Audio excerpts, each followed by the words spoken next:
যারা সতী নারী আসতে, যারা সতী নারী তারা তালি দেয়। আচ্ছা কিছু মনে করবেন না মায়েরা, সতী নারী কাকে বলে? সকালবেলায় ঘুম থেকে উঠে স্বামীর পা ছুঁয়ে যে প্রণাম করে। আপনারা এতজন কীর্তন শুনতে এসছেন, কে কে স্বামীকে সকালবেলায় প্রণাম করেন? হাত তুলুন তো। দাদারা মনে মনে ভাবছে যাক আপনি বাঁচালেন, আমাদের হয়ে বললেন, কেউ বলে না। আমি আজকে বলে, এই যে অনেকে স্বামী স্ত্রীতে বসে আছেন, আমাকে ইশারা করছে, বলুন বলুন, আপনি না বললে কাজ হবে না, বলুন। আচ্ছা সকালবেলায় ঘুম থেকে উঠে স্বামীকে যে প্রণাম করে সে সতী নারী হয়। আচ্ছা যারা যারা প্রণাম করেন না, গত পরশু যেখানে গাইছিলাম কোচবিহারে, একটা মেয়ে এসে বললো, প্রদীপ বাবু আমি আপনার ফ্যান, প্রত্যেকদিন কীর্তন শুনি, রাত নাই দিন নাই আমার কানে আপনার কীর্তন লেগেই আছে, কিন্তু আপনার একটা কথা রাখতে পারলাম না। বলে কেন? আমি স্বামীকে প্রণাম করতে পারবো না। কেন? আমার বাবার কান মূলে 10 লাখ টাকা নিচে, প্রণাম আমি করবো না। ও ঠিক বলে নেই, ঠিক আছে। আচ্ছা মায়েরা, আপনারা কাজ করবেন, আজকে কীর্তন শুনে কাল সকালবেলায় স্বামীকে প্রণাম করবেন। আর দাদা ভাইরা সব পা গুলো একটু ধুয়ে মুছে শোবেন, আপনাদের প্রণাম হবে যেন ময়লা হয়। আচ্ছা আচ্ছা একটা কথা বলি আপনাদের, এই দিয়ে তাকাবেন। আচ্ছা বিয়ের সময় যখন ছেলে বিয়ে করতে যায়, উত্তর দেবেন কিন্তু, ছেলে বিয়ে করতে যায় একটা সাদা কাপড় ঢাকা দেওয়া হয়, আর মেয়েটার চোখে কি ঢাকা দিয়ে তাকে পিঁড়িতে চাপিয়ে ঘোরায়? জোরে বলুন, একটু জোরে বলুন, একটু জোরে বলুন। আচ্ছা পান পাতা, আচ্ছা মায়েরা পানটা কেন ঢাকা দেওয়া হয়? অত যদি জানবো তো তোমাকে ডাকবো কেন? এত যে বিয়ে করেছেন, এত মানে একবারই বিয়ে করেছেন, এত মনে হয় আর কি, দু একজন আবার 2-4বারও করে ফেলে আর কি। এই দিয়ে দেখান। আচ্ছা বিয়ে যে করেছেন মায়েরা, পানটা ঢাকা দেওয়া হয় কেন? এইদিকে পান ঢাকা দেওয়া হয় কেন? পান হলো যোগমায়া, শাস্ত্র বলছে পান হলো যোগমায়া। যখনই পানটা সরিয়ে মেয়েটা স্বামীর মুখ দেখে, অমনি মায়ার যোগ হয়ে যায়। পান সরালো মানে মায়া হয়ে গেল, মায়ার যোগ। এই কীর্তনটা একটা জায়গায় গেয়েছি, এক কাকা বাবু বাড়িতে বাসা, উনি বললেন, প্রদীপ বাবু তুমি যে বললে বাবা যে পান সরালে মায়া হয়, আমার 3টে ছেলে 3টে বউ মায়ায় নাই খালি ঝগড়া করছে। বললাম কাকা বাবু মায়া থাকবে কি করে? পান ঢাকা দেবার আগে রাস্তাতে কতবার দেখাশোনা হয়ে যাচ্ছে, ওই জন্য মায়া নেই। এইদিকে একটা প্রমাণ আপনারা দিয়ে দিই, যে যেখানে আছেন। এখনকার মেয়েরা দেখবেন স্বামীর নাম ধরে রাখে, ত্রিপুরাতে নয় আমাদের দিকে, ত্রিপুরাতে রাখে স্বামীর নাম ধরে, দেখেন বাহ খুব ভালো কথা। আমাদের দিকে দেখবেন স্বামীর নাম ধরে রাখে, শ্বশুর মশাই বসে আছে, শাশুড়ি মা বসে আছে, আর তার সামনে মেয়েটি শ্বশুর মশাইকে ছেলেটাকে ডাকছে, এই তাপস, এ তাপস, স্বামীকে ডাকছে যেন ঠাকুমা নাতিকে ডাকছে। কি লজ্জার ব্যাপার, কোন জায়গায় পৌঁছাচ্ছে? হ্যাঁ ডাকবে না কেন? এই দিকে তাকাবেন, ডাকবে না কেন? আপনারা মালা বদল করেছেন তো, আমার দিকে তাকান, মালা বদল করেছেন। আচ্ছা মায়েরা একবারে খুব পরিষ্কার কথা, এই ক্যামেরাম্যান দাঁড়িয়ে আছে, ক্যামেরা করছে, এরাও ক্যামেরা করছে। মালা বদল যখন হয় তখন দেখবেন মেয়েটি ছেলেটির গলায় পরিয়ে দেয়, আর ছেলেটি মেয়েটির গলায় পড়ে, খুব সন্ধিক্ষণ। ওই সময় কিন্তু মেয়েটি খুব প্রেম সে স্বামীর গলায় পড়ায়, আর স্বামীটা তখন কি করে? মেয়েটির গলায় পড়ায়। কিন্তু যখনই মেয়েটি স্বামীর গলাতে পড়াতে যাবে, তখন পাশ থেকে একজন দেখবেন, এইদিকে তাকান, আপনার এদিকে হয়নি কি ওটা? কে বলুন তো? ক্যামেরাম্যান। আপনি মালা পরাতে যাচ্ছেন, সেই সময় আপনি স্বামীর দিকে শুভ দৃষ্টি দেবেন, তখন ক্যামেরাম্যান বলছে এইদিকে, এইদিকে। আচ্ছা বলুন তো শুভ দৃষ্টিটা কার দিকে হলো? ক্যামেরাম্যান হাসছে, বলছে আমাকে দেখি বলছেন নাকি? না আমারও তো পার্টি আছে, অসুবিধা নেই। না না এইদিকে তাকান। আপনারা ক্যামেরা তুলবেন, ক্যামেরা তুলবেন, সন্ধিক্ষণ তুলে রাখবেন, কিন্তু আগে মালাটা দেবেন, তারপর আপনারা ক্যামেরা তুলবেন, তবে আপনাদের কাজ আছে। আগে আপনারা মালাটা দেবেন তারপর। কেন বলুন তো মায়েরা? এই জন্য মেয়েটা স্বামীর দিকে তাকায় না, ক্যামেরাম্যানের দিকে তাকায়, ওই জন্য রাস্তায় যেতে যেতে খালি মেয়েটা এইদিকে। তো এই জন্যই তো সমাজে এত গন্ডগোল ঘটছে, আসল কাজটাই তো আমরা করতে পারছি না। বৃষ্টি কথা অন্তত বলবেন। কেন? মৃত্যুর আগে ভালো ব্যবহারটা করে যান, সঙ্গে যাবে আপনার ব্যবহার, বাকি কিছু যাবে না। বলে না আপনার ব্যবহার আপনার পরিচয়। আস্তে আস্তে একটা একটা শুনবেন। যদি হও নিচু তবে পাবে কিছু একটা প্রমাণ দিদি মহাভারতে। আচ্ছা বলুন তো কৃষ্ণ কার পক্ষে ছিল? জোরে বলুন। পঞ্চপাণ্ডবের পক্ষে না 100 ভাইয়ের পক্ষে? জোরে বলবেন। কৃষ্ণ কার পক্ষে ছিল? পঞ্চপাণ্ডবের পক্ষে। 100 ভাইয়ের পক্ষে ছিল না কেন? একদিন নারদ মুনি কৃষ্ণকে প্রশ্ন করলো, প্রভু তুমি পঞ্চপাণ্ডবের পক্ষে যোগ দিলে, 100 ভাইয়ের পক্ষে যোগ দিলে না কেন? সঙ্গে সঙ্গে কৃষ্ণ বলে উঠলো, এই নারদ, যেদিকে অধম থাকে আমি সেই দিকে থাকি, আর যেদিকে উত্তম থাকে আমি সেই দিকে থাকি না। যেখানে অহংকারী থাকে সেখানে আমি নাই, যেখানে প্রেম ভক্তি থাকে সেখানে আমি আছি। তার মানে আপনারা যারা ভক্তি ভরে কষ্ট করে কীর্তন শুনছেন, ভগবান কিন্তু তাদের পাশে পাশে থাকবে। আর যারা ভক্তি ভরে কীর্তন শুনতে পাচ্ছেন না, ছটফট ছটফট করছেন, ভগবান তাদের কাছ থেকে সরে যাবেন। কেন? দুর্যোধন খুব চঞ্চল ছিল, ভগবান হারালো। যুধিষ্ঠির খুব শান্ত ছিল, ভগবান পেল। ওই জন্য শাস্ত্র বলল, কীর্তন শুনতে শুনতে যে শান্ত মনে ধৈর্য ধরে হরিবাসরে কীর্তন শোনে, যুধিষ্ঠির মহারাজের মতো ভগবান কৃষ্ণ যুধিষ্ঠিরের পাশে যেমন ছিল, আপনার পাশে সর্বদা থাকবে। আর যে চঞ্চল হবে সে দুর্যোধনের দলে পড়বে, তার পাশে ভগবান কোনদিন থাকবে না। এ নারদ, মায়েরা নারদকে চেনেন? জোরে বলুন। নারদের নাম শুনেছেন? জোরে বলুন। হ্যাঁ না না, নারদের নাম শুনেছেন? এমন ভাবে বলছেন যেন আপনাদের পাড়ার লোক বোধ হয়। না না, আমি ওই নারদের কথা বলি নাই। কোন নারদের কথা বলছি? যে ভক্ত ভগবানের সঙ্গে মিলন ঘটিয়ে দেয়। আর পাড়ার নারদের কথা বলি না। আপনার কথা আমাকে, আমার কথা আপনাকে বলে ঝগড়া লাগিয়ে যাবে, ওই নারদের কথা বলি না। একদিন নারদকে বলো, নারদ তোমাকে 3টে ফুলের মালা দিলাম, শত ভাইয়ের দাদা দুর্যোধনের কাছে যাও, জিজ্ঞেস করো ওদের মধ্যে উত্তম কে, মধ্যম কে, অধম কে। যে উত্তম তার গলায় একটা মালা পরাবে, যে মধ্যম তার গলায় একটা মালা পরাবে, আর যে অধম তার গলায় একটা মালা পরাবে। লক্ষ্য করুন মায়েরা, ছুটে গেল ওর কে? নারদ মুনি। ও দুর্যোধন, মালা এনেছি 3টে, কেন? তোমাদের মধ্যে উত্তম কে? দুর্যোধন বলো, আমি। কেন? 100 ভাইয়ের দাদা, আমি শত ভাইয়ের দাদা দুর্যোধন, আমার গলায় মালা পরিতে আমি উত্তম। মধ্যম কে? আমার মেজ ভাই দুঃশাসন। অধম কে? আমার এখানে কে অধম নাই। 3টি মালাই ফেরত নিয়ে এলো নারদ মুনি। ভগবানকে বললো, প্রভু উত্তম পেলাম, মধ্যম পেলাম, অধম পেলাম না। যে চলে যাও তাহলে কোথায়? পঞ্চ পাণ্ডবের ভাই অর্জুনের কাছে। অর্জুনের কাছে যখন নারদ মুনি 3টে ফুলের মালা নিয়ে গেছে, অর্জুন প্রশ্ন করলো, এই যে 3টে ফুলের মালা কেন? সঙ্গে সঙ্গে নারদ মুনি বলল, তোমাদের মধ্যে উত্তম কে? তার গলায় একটা মালা পরাবো। মধ্যম কে? তার গলায় একটা মালা পরাবো। অধম কে? তার গলায় একটা মালা পরাবো। মায়েরা, সঙ্গে সঙ্গে নারদ মুনিকে অর্জুন বলে উঠলো, উত্তম যদি হয় পৃথিবীতে একজন, পুরুষোত্তম ভগবান কৃষ্ণ, তার ছবিটা দেওয়ালে টাঙানো আছে, তার গলায় মালা পরিয়ে দাও। মধ্যম কে? অর্জুন বলে উঠল, ভক্ত ভগবানের মধ্যে মিলন ঘটায় যে, সে হলো মধ্যম। ওগো নারদ মুনি, তুমি ভক্ত ভগবানের মধ্যে মিলন ঘটাও, তুমি মধ্যম। মধ্যমের মালা যদি পড়বে তবে তুমি পড়ো। অধম কে? অর্জুন কেঁদে কেঁদে বলে, যুগ যুগ ধরে আমি অপেক্ষা করি আছি। আমি কি নাম? আমার নাম নরহরি সরকার। তুমি আমার সঙ্গে সারা জীবন হরিনাম গাইবে, আমার সঙ্গে সঙ্গে থাকবে। বড় ভাই বলছে, আমি তোকে টেনে টেনে এলাম, আমার জন্য কি হবে? মহাপ্রভু বলল, তুমি 100 বছর আমার সঙ্গ পাবে না, কৃপা পাবে না। এটা কিরকম হলো? আপনাদের ত্রিপুরার এই রাধা গোবিন্দ সেবাশ্রমে যারা কীর্তন শুনতে এলেন, 2 ভাই মিলে কীর্তন,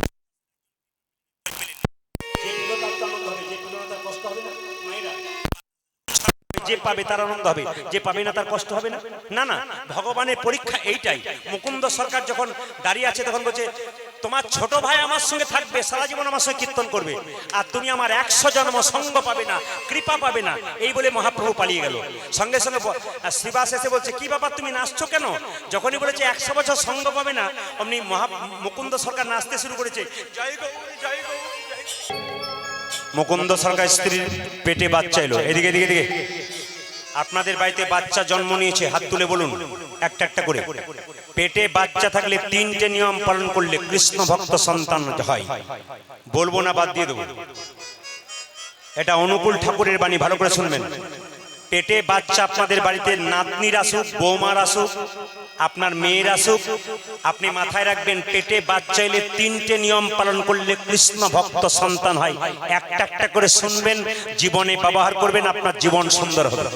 যে যেখানে দাঁড়িয়ে আছেন, আসতে, যে মেয়ের পেটে বাচ্চা থাকবে সে প্রত্যেক দিন ভগবানের মন্দিরে স্নান করার পর একটা কথাই বলবে, হে গোবিন্দ, আমার ছেলে হোক আর মেয়ে হোক যেন কৃষ্ণ ভক্ত সন্তানের মা হতে পারি।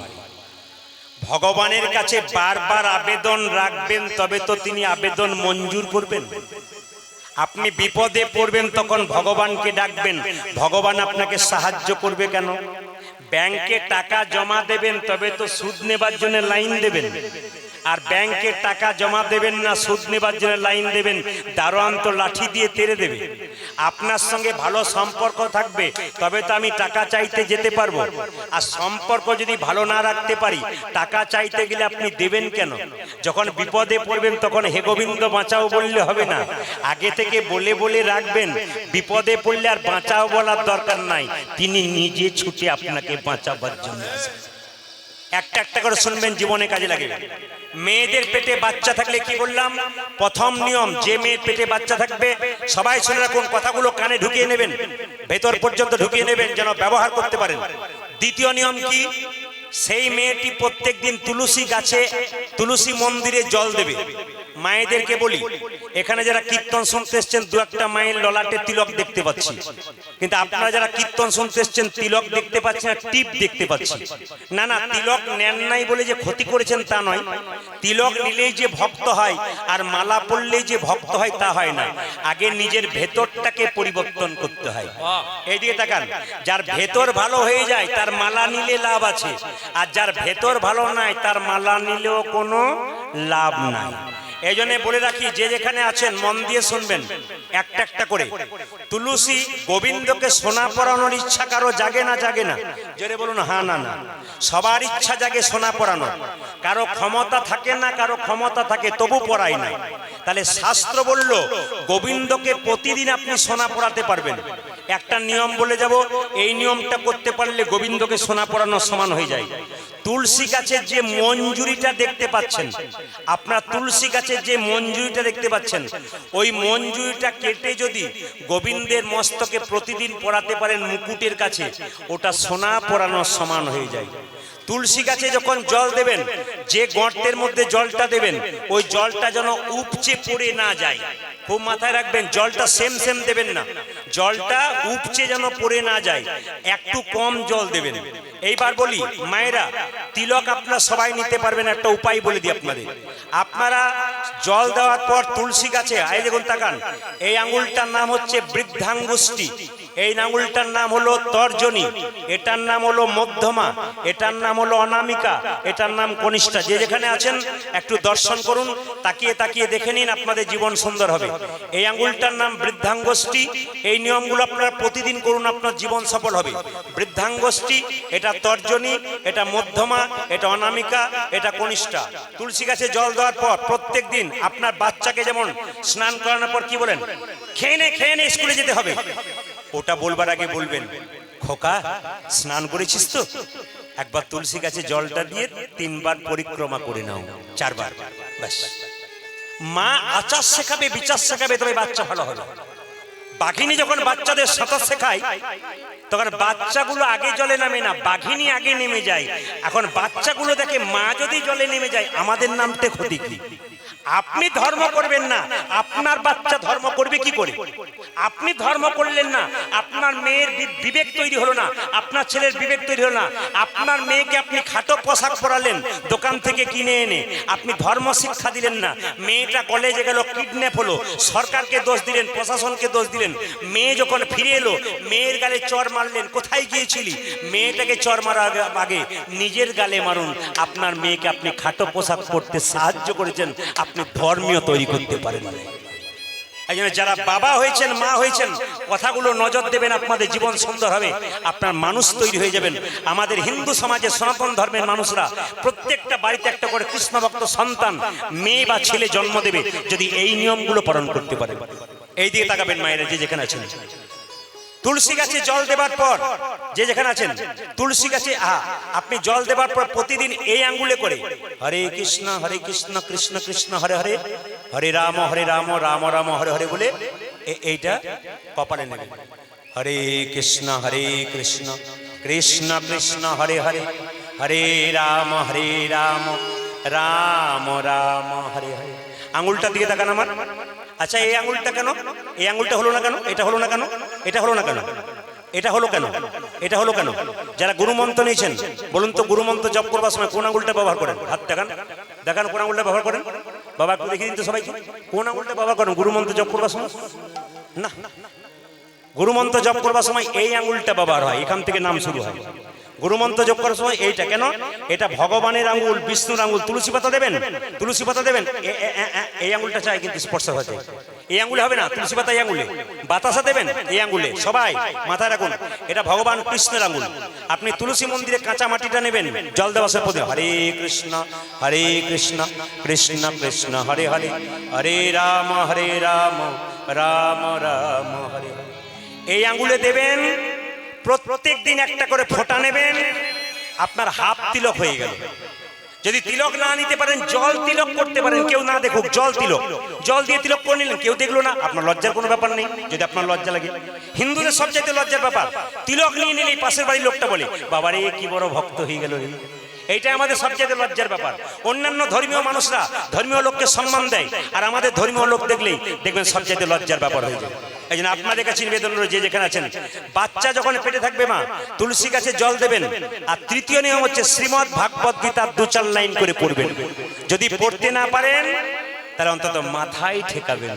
কৃষ্ণ ভক্ত সন্তান জন্ম নেবে নেবে নেবে যদি আচারগুলো মা পালন করতে পারে। তাহলে বাবার কি কোনো দায়িত্ব নেই? বাবাও স্নান করে মন্দিরে প্রণাম করে বলবে, প্রভু ও যেমন প্রার্থনা করছে আমিও প্রার্থনা করছি, গাড়ি বাড়ি টাকা পয়সা থাক, কিন্তু একটা কৃষ্ণ ভক্ত সন্তানের জন্ম হোক। নিমাই সচিমাতাকে বলেছিল, মা তুমি আমায় ডাকলে কেন? তোর বাবার পিণ্ডটা দিয়ায়। মা পিণ্ড দিলে কি হয়? 7 বংশোদ্ধার হয়। তখন সঙ্গে সঙ্গে নিমাই বলেছিল, মা পিণ্ড দিলে 7 বংশোদ্ধার হয়। কোন বংশে একটা কৃষ্ণ ভক্ত সন্তান জন্ম নিলে তা 7 বংশ নয়, তা 14 বংশোদ্ধার। এই জন্য আমি চাই আপনাদের ত্রিপুরাতে এসে কৃষ্ণ ভক্ত সন্তান বাড়ি বাড়ি তৈরি করতে, আপনারা সবাই মিলে ব্রতী হয়ে যান। এই আশ্রমে বসে যেন বাড়িতে বাড়িতে একটা করে কৃষ্ণ ভক্ত সন্তান জন্ম দিতে পারি। মায়ের চলা যেমন হবে, বাচ্চার চলা যেমন হবে, মায়ের বলা যেমন হবে, বাচ্চার বলা তেমন হবে, বাবার দেখা যেমন হবে, বাচ্চার দেখা তেমন হবে। আপনি যখন বাবা হয়ে গেলেন, আপনি যখন মা হয়ে গেলেন, আপনার দায়িত্ব বেড়ে গেল। তখন আপনাকে এদিক ওদিক তাকালে হবে না, আপনাকে মাথায় রাখতে হবে, গোবিন্দের চরণে মন রাখতে হবে। কেন? বারবার প্রার্থনা করে বলতে হবে, আমার জন্য কৃষ্ণ ভক্ত সন্তান হয়। তুলসী গাছে যখন মায়েরা জল দেবেন, ভিজে কাপড়ে দেবেন না, শুকনো কাপড়ে দেবেন। কেন? ভিজে কাপড়ে জল যত তুলসী মন্দিরে পড়বি তত আপনার পাপ হয়ে যাবে। তুলসী মন্দিরে জল দেবেন, পশ্চিম দিকে মুখ করে দেবেন না। কেন? মায়েরা, সূর্যদেব আমাদের প্রধান দেবতা, সূর্যকে পিছু করে কোনো ভালো কাজ করতে নাই, তাই আপনার পশ্চিম দিকে মুখ করে জল দেবেন না। তুলসী গাছ পরিক্রমা কবার করবেন? আমি কবার বললাম? 4 বার। ভগবানের মন্দির পরিক্রমা কবার করতে হয়? 4 বার। আচ্ছা, দেবীর মন্দির কবার পরিক্রমা করতে হয়? মা কালী, মা মনসা কবার? 3 বার, এই 1 বার। আর দেবতার মন্দির কবার পরিক্রমা করতে হয়? দেবতার মাত্র 3 বার। আচ্ছা, শিবের মন্দির পরিক্রমা কবার করবেন? শিবে জল ঢেলেছেন আপনারা? শিবলিঙ্গে জল ঢাললেন? সোমবার দিন ঢাললেন? জোরে বলুন হা না না। 2-4 জন জল ঢেলেছেন শিবলিঙ্গে? শ্রাবণ মাসে জল ঢাললেন না? জল ঢালেন তো? আচ্ছা, আমাদের তারকেশ্বর বলে একটা মন্দির আছে জানেন তো, হুগলিতে। ওইদিকে যখন গান করে পেরিয়ে যাচ্ছে, মেয়েরা সব বাঁক কাঁধে নিয়ে জল নিয়ে যাচ্ছে, আর বলতে বলতে যাচ্ছে, বাবার বড় টেম্পার, বাবার বড় টেম্পার, আবার বলছে কোন কোন মেয়ে, আলু ঝিঙ্গা পোস্ত বাবা ভালোবাসতো, আলু ঝিঙ্গা পোস্ত বাবা ভালোবাসতো। আমি মনে মনে বললাম, বাবা আবার পোস্ত খেতে কবে থেকে শুরু করলো? মেয়েরা বলা বলি করছে। ও মায়েরা, কিছু মনে করবেন না, জল ঢালুন। আমি এবছর শিবরাত্রিতে শেষ সোমবার বাড়িতে ছিলাম, মেয়েরা সব জল ঢালছে। আমার পাশের বাড়ি বৌদি খুব কাঁদছে। বললাম, দিদি কাঁদছো কেন? আর বলো না ভাই, দেবতারা খুব বেঈমান হয়। বলে কেন? আইবুড়ো থেকে জল ঢালছি, শেষে আমি জল ঢালা পাটি পেলাম। জল ঢালা পাটি মানে বুঝতে পারছেন? মানে এইরকম পাটি পেলাম। বাবার কাছে বলুন না, দেবতুল্য সন্তান দাও, দেবতুল্য স্বামী দাও। বাবা তুমি পরম বৈষ্ণব, তুমি বৈষ্ণব স্বামী দাও। তুলসী গাছে জল দিতে দিতে এই গানটা সবাই গাইবেন, আপনাদের লাভ আছে একবার। আর হ্যাঁ, আমি যে বললাম যে শিবলিঙ্গ কবার ঘুরবেন? হাফ বার, অর্ধেক বার। কতবার? হাফ বার। কিরকম? এইটা ধরুন শিবলিঙ্গ, এইদিকে জলটা পেরিয়ে যাচ্ছে, জলটা অভিষেক করা জলটা, এটা শিবলিঙ্গ। আপনি এখান থেকে ঘুরে এলেন এই পর্যন্ত, এইখান থেকে এই পর্যন্ত পেরোলেন না, কিন্তু পেরিয়ে গেলে কিন্তু ফুল হয়ে গেল। আপনি এখান থেকে এতটা এলেন, আবার এখান থেকে এতটা এলেন, কিন্তু গোটাটা ঘুরবেন না, হাফ বার ঘুরতে হয়। আচ্ছা, বেল পাতা 3টে দিতে হয়, কিন্তু মায়েরা তেল তেলে দিকটা দেবেন না, খসখসে দিকটা দেবেন। খসখসে দিকটা নয়, তেল তেলে দিকটা দিতে হয়। আর বেল পাতা দেওয়ার সময় খোঁচা ওলা বেল পাতা দিলে যদি কাঁটা বোটা থাকে না, তাহলে বজ্রঘাতের সমান হয়। এত সোজা নয়। সোমবার দিন বেল পাতা দিন, আশ্চর্যের ব্যাপার, সোমবার দিনই বেল পাতা তুলতে নাই। যদি কেউ সোমবার দিন বেল পাতা তোলেন, তাহলে মহা অপরাধের ভাগী হন। ওই জন্য মাথায় রাখবেন মায়েরা, সোমবার দিন বেল পাতা তুলবেন না, আগের দিন তুলে রাখবেন, তারপর দিন সোমবার দিন আপনি বেল পাতা দিন। যদি 11টা দিতে পারেন তাহলে খুশি, আর 3টে দিলেও খুশি, না দিতে পারলে বেল পাতা চূর্ণ দিলেও খুশি, কারণ বাবা অল্পতেই সন্তুষ্ট। ওই জন্য বাবার আরেক নাম আশুতোষ, অল্পতেই সন্তুষ্ট। জয় নিতাই, হরে কৃষ্ণ। জয় নিতাই, হরে কৃষ্ণ, হরে কৃষ্ণ, হরে কৃষ্ণ। জয় নিতাই, হরে কৃষ্ণ। আসলে অপরাধ নেবেন না, যে যেখানে বসে আছেন। কীর্তনের আসরটি খুব ভালো, সেবাশ্রমটা খুব সুন্দর, মাইক সেটটাও খুব ভালো, মানে গাড়ি ভালো, ড্রাইভার একটু পাকা নেই। ড্রাইভার ভালো থাকলে মিষ্টি সাউন্ড হলে একটা মিষ্টি জিনিস হয়, কিন্তু গম গম গম গম গম গম করছে, আওয়াজটা ক্লিয়ার হচ্ছে না। আসলে উনি তো ঠিক করেছেন, যিনি বায়না করেছেন হারাধন বাবু, কিন্তু ইনি ঠিক মতো চালনা করতে পারছেন না, মাইকটা ক্লিয়ার করতে পারছেন না। এই বক্সার নগরে আমি এসেছিলাম, সেবারে 4 কিলোমিটার পর্যন্ত মাইক সাউন্ড যাচ্ছে ক্লিয়ার, নিট, একবারে নিখুঁত, একটা পিন পড়লে শব্দ উঠবে। তো যাই হোক, আজকে জন্মাষ্টমীতে ভগবান যেটুকু জুটিয়েছেন সেই নিয়ে আপনাদের খুশি থাকতে হবে। সাউন্ডটা আপনি চেষ্টা করুন টোনটা ক্লিয়ার করার। আপনারা সব শুনতে পাচ্ছেন তো? হাত তুলবেন, পাচ্ছেন? পাচ্ছেন তো? না পেলে এমনি করবেন, আর পেলে এমনি করবেন। পাচ্ছেন? বেশ, ঠিক আছে। হরে কৃষ্ণ। একবার জোরে উলুধ্বনি দিয়ে দিন তো, প্রেম সে উলুধ্বনি, উলুধ্বনি। বেশ বেশ বেশ বেশ বেশ।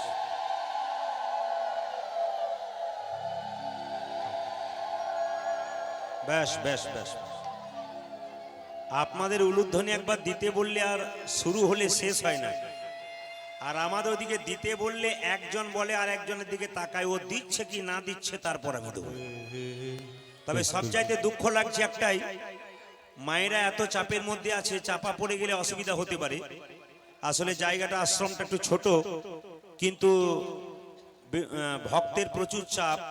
এগুলো মাঠে একটু বড় বড় ফাঁকা জায়গাতে হলে ভালো হয়, কিন্তু আশ্রম ছাড়া তো অন্য জায়গায় কীর্তন হবে না।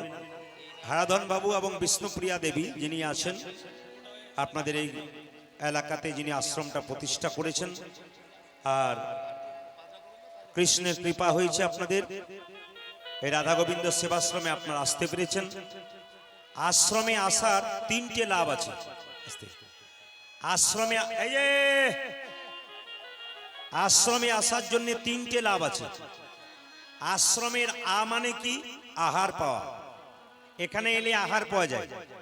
আর আ মানে কি? একটু আরাম পাওয়া যায়। আরাম মানে কি? শুয়ে থাকার কথা বলিনি, একটু মনের আরাম পাওয়া যায় হরি কথা কৃষ্ণ কথা শুনে। আর আ মানে কি?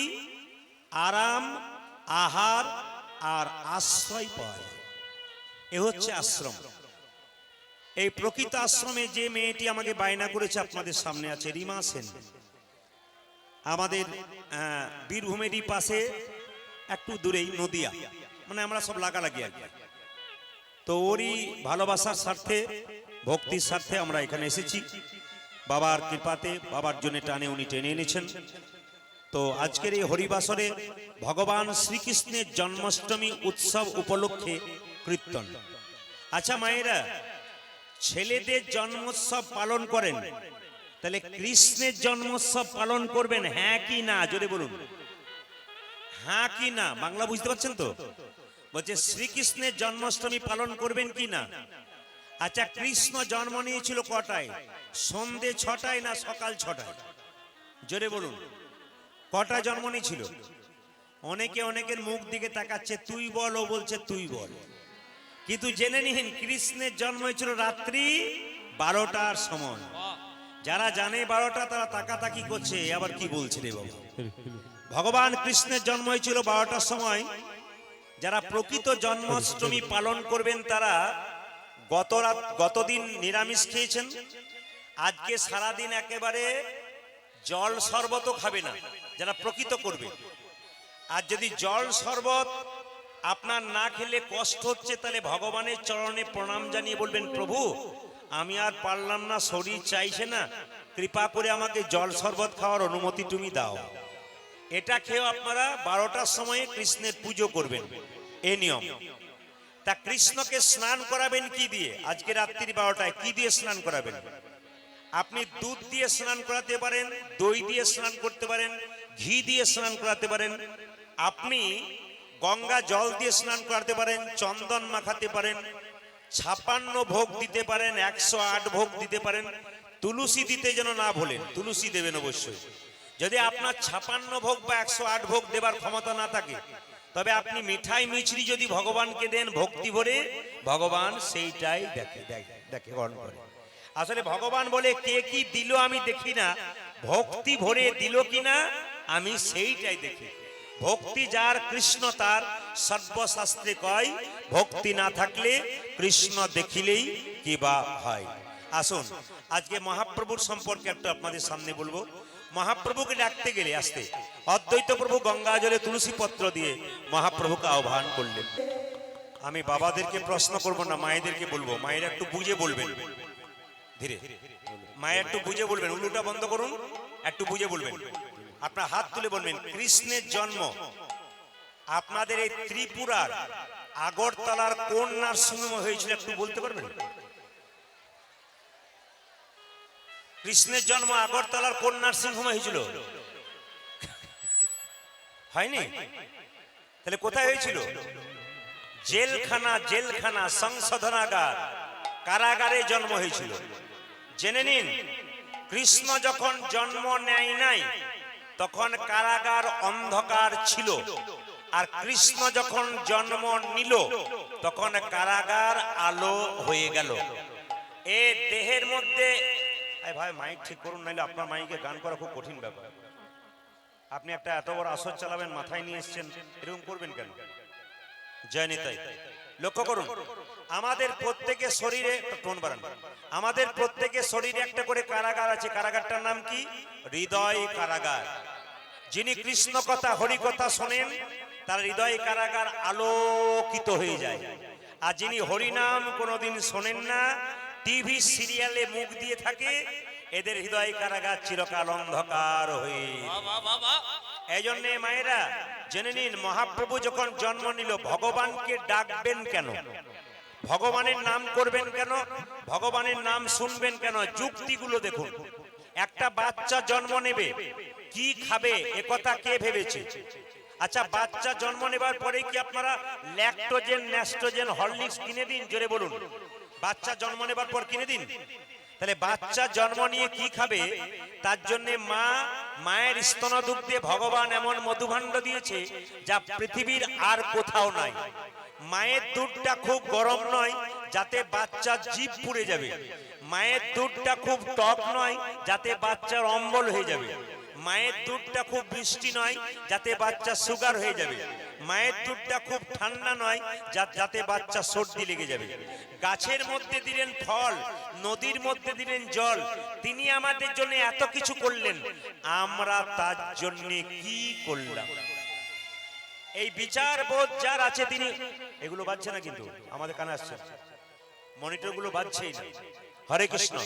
এই বিচার বোধ যার আছে একমাত্র সেই ভগবানের নাম করবে, আর এই বিচার বোধ যার নাই সে ভগবানের নাম কোনোদিন করবে না।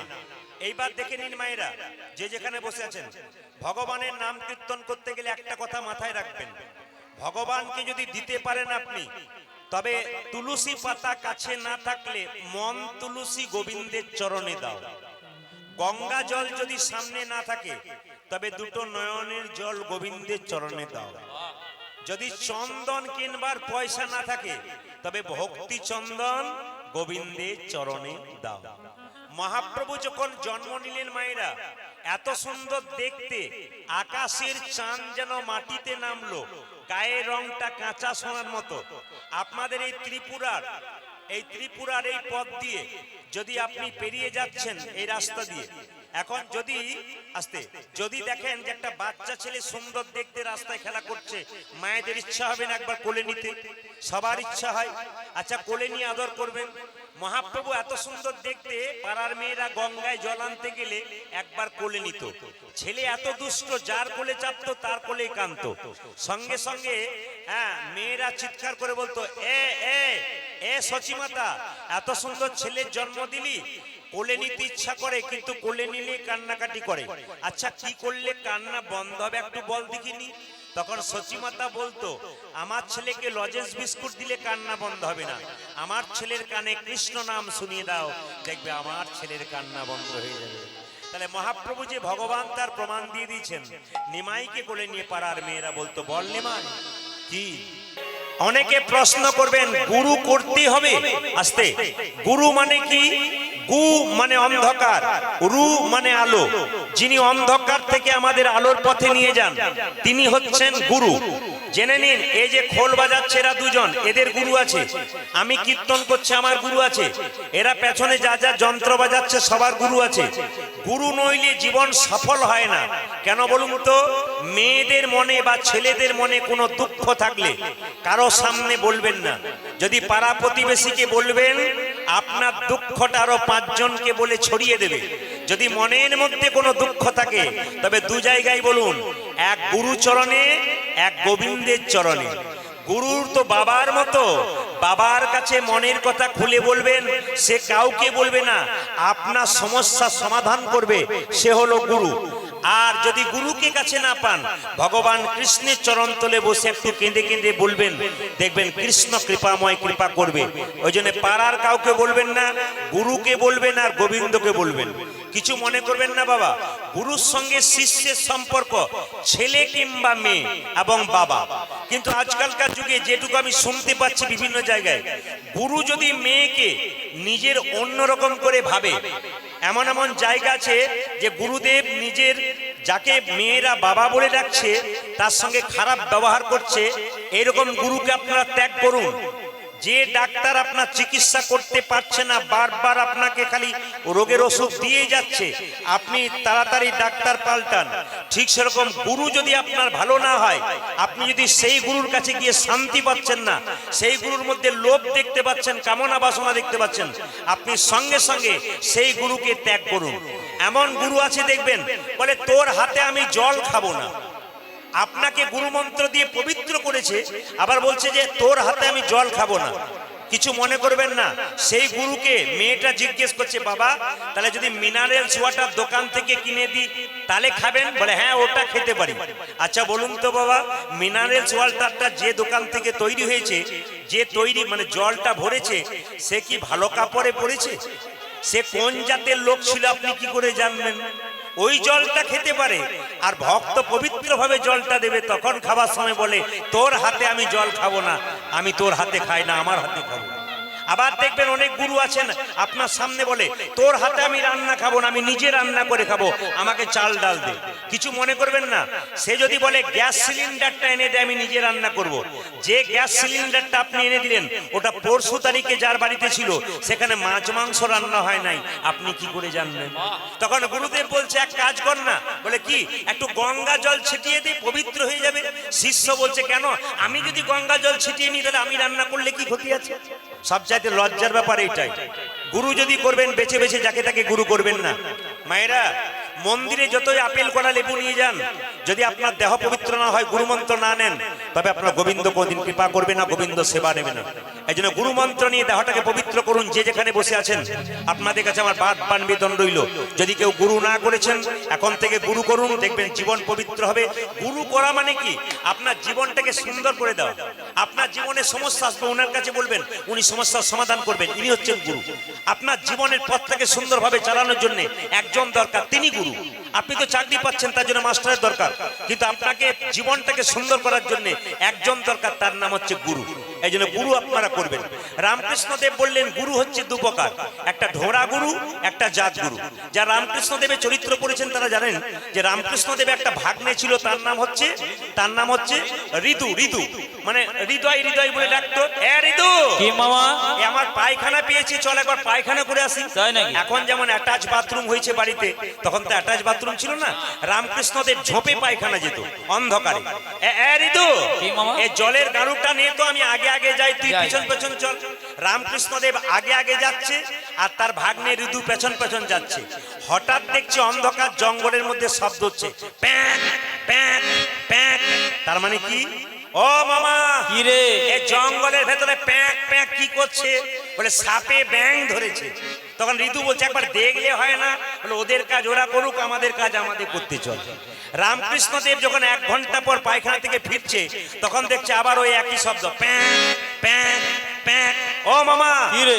ওই দেখো আরেকটা নতুন সাপে ব্যাং ধরেছে। তখন রামকৃষ্ণদেব বলছে না না, ওই একটাই চলছে। বলছে একটাই চলছে মানে? ওটা ঢোড়া সাপ, জাত সাপ নয়। ও যদি এক কামড় দিত তো নিতাই গৌর হরি বলতো, ট্যাঁ করে ফ্যা হয়ে যেত। ও ঢোড়া সাপ, ও ও ব্যাংটাকে গিলতেও পারে না, আর ব্যাং ব্যাটার মরণও হয় না।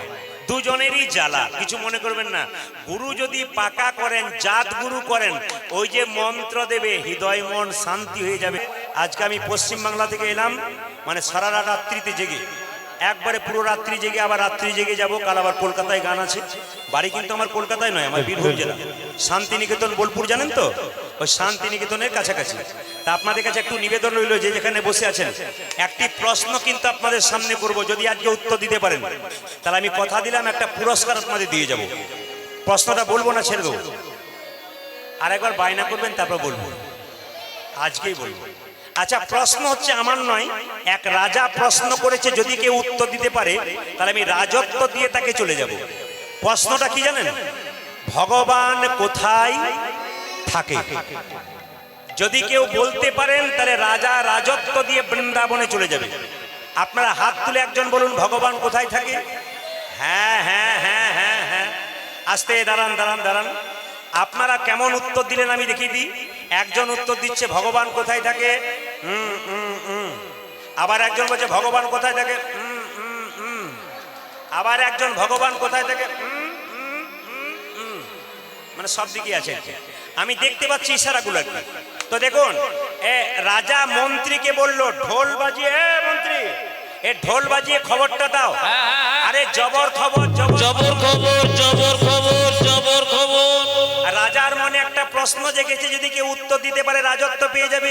মায়েরা, কত পণ্ডিত এলো গেল, না যায় তার গোনা।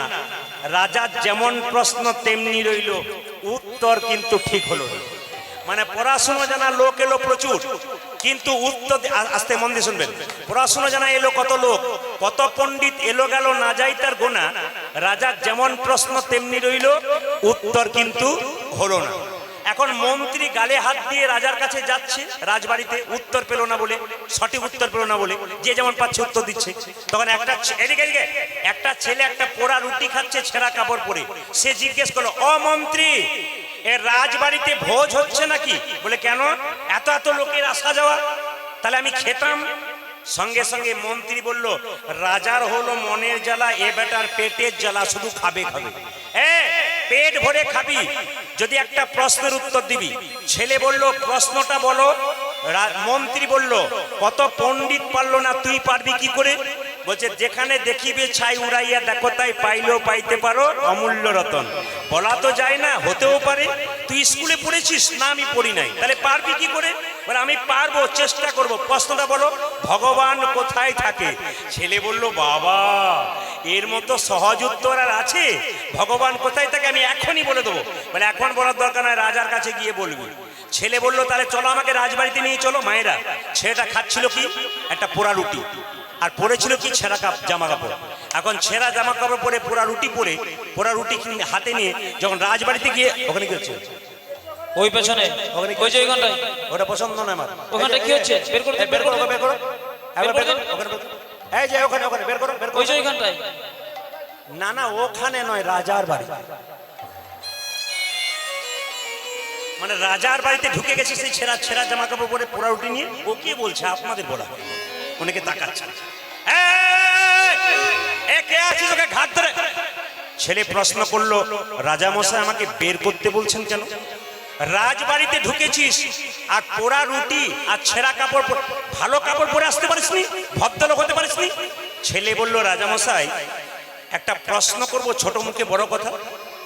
যদি কেউ 10-12টা চুরি ডাকাতি করে 10-12টা মার্ডার করে একটা দোকান থেকে নতুন কাপড় পরে আপনার সামনে দাঁড়ায়, উনি ভদ্রলোক হয়ে যায়? রাজা বলল মন্ত্রী এর ভেতরে মাল আছে, মুখে ঝাল আছে, বেটা পারবে বোধহয়। এ তুই কে রে? আমি ভিখারি। কেমন ভিখারি? ভগবান কোথায়? এ ছেলে, এই ভিখারি ছেলে, ভিক্ষা করতে হবে না, প্রশ্নের উত্তর দে, ভগবান কোথায় থাকে? ছেলে বলল পারবো। পারলে ভালো, নইলে তোর গর্দান নেবো কিন্তু। ছেলে বলল এক বেলা খায় এক বেলা খায় না, না খেয়েই তো মরছি, মরবো তো রাজা হাতে মরবো। আর যদি বলতে পারি তাহলে রাজা হয়ে যাবো। আচ্ছা আচ্ছা বল ভগবান কোথায় থাকে? ছেলে বলল 5 মিনিট দেরি আছে বলবো, তবে একটা দরকার আছে। কি? আমি অনেক দূর থেকে ছুটে এলাম তো, আমার গলাটা শুকিয়ে গেছে, বলবো। রাজামশাই এক গ্লাস শরবত হবে? এই দিদা কান।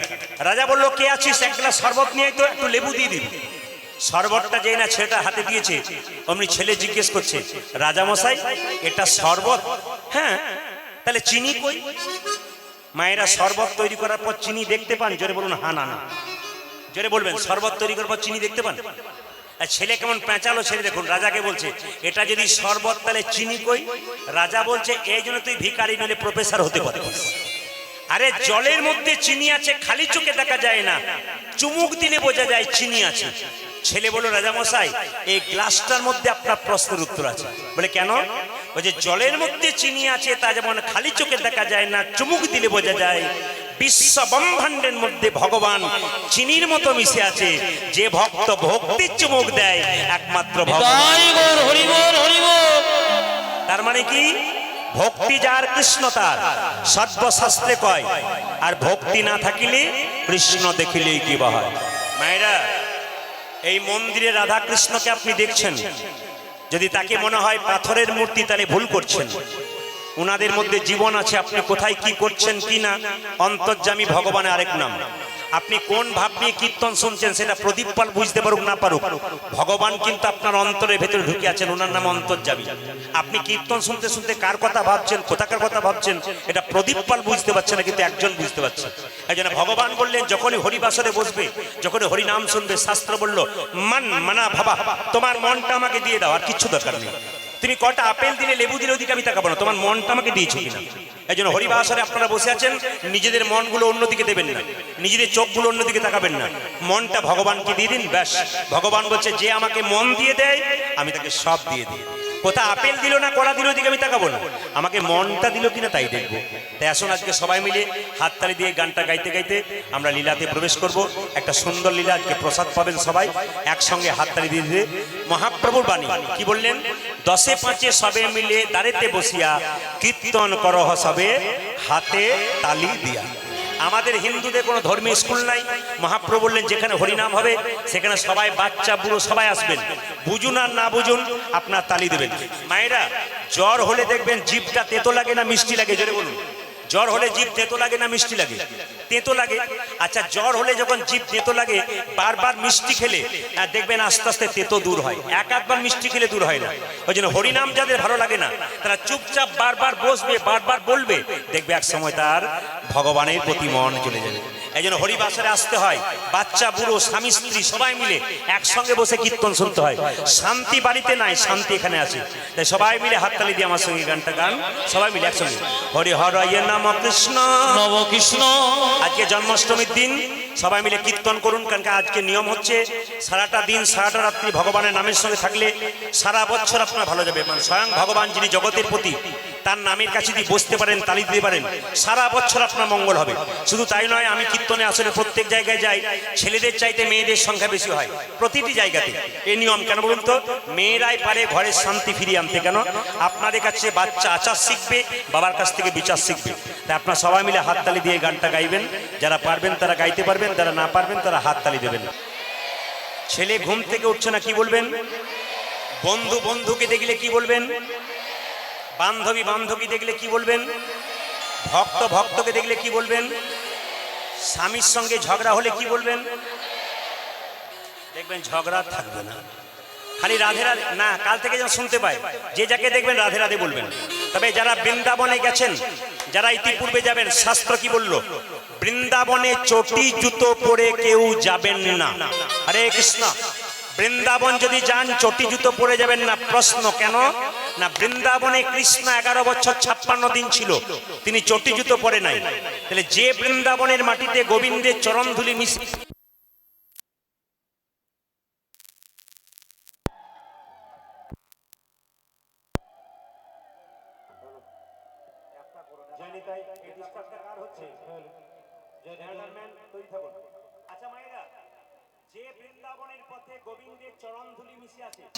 সেই বৃন্দাবনে আপনারা চটি জুতো পরে তাকে অপমান করবেন না।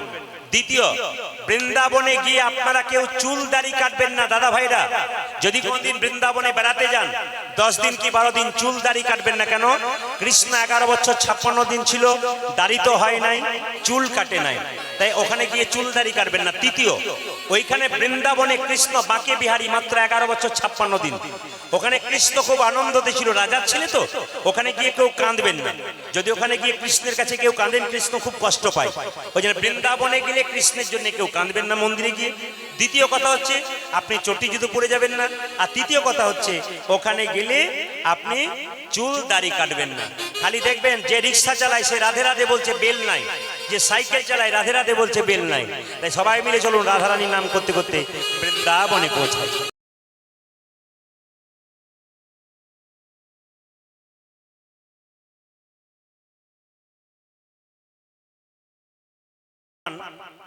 অর্ধেকটা যদি পান, একটু যদি পান, কাজে লেগে যাবে। যদি গোটা পান তো পাশের জনকে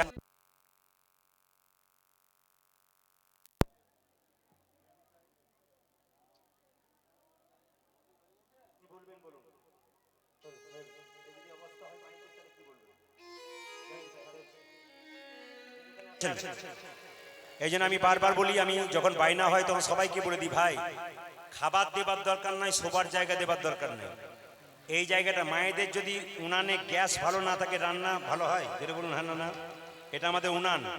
এই যদি ঠিক না স্বাদ দেয়, আমাদের খুব কষ্ট হয়। আপনারা তো বুঝতে পারছেন, সারা রাত্রি জেগে এসেছি আমরা, আবার যাব।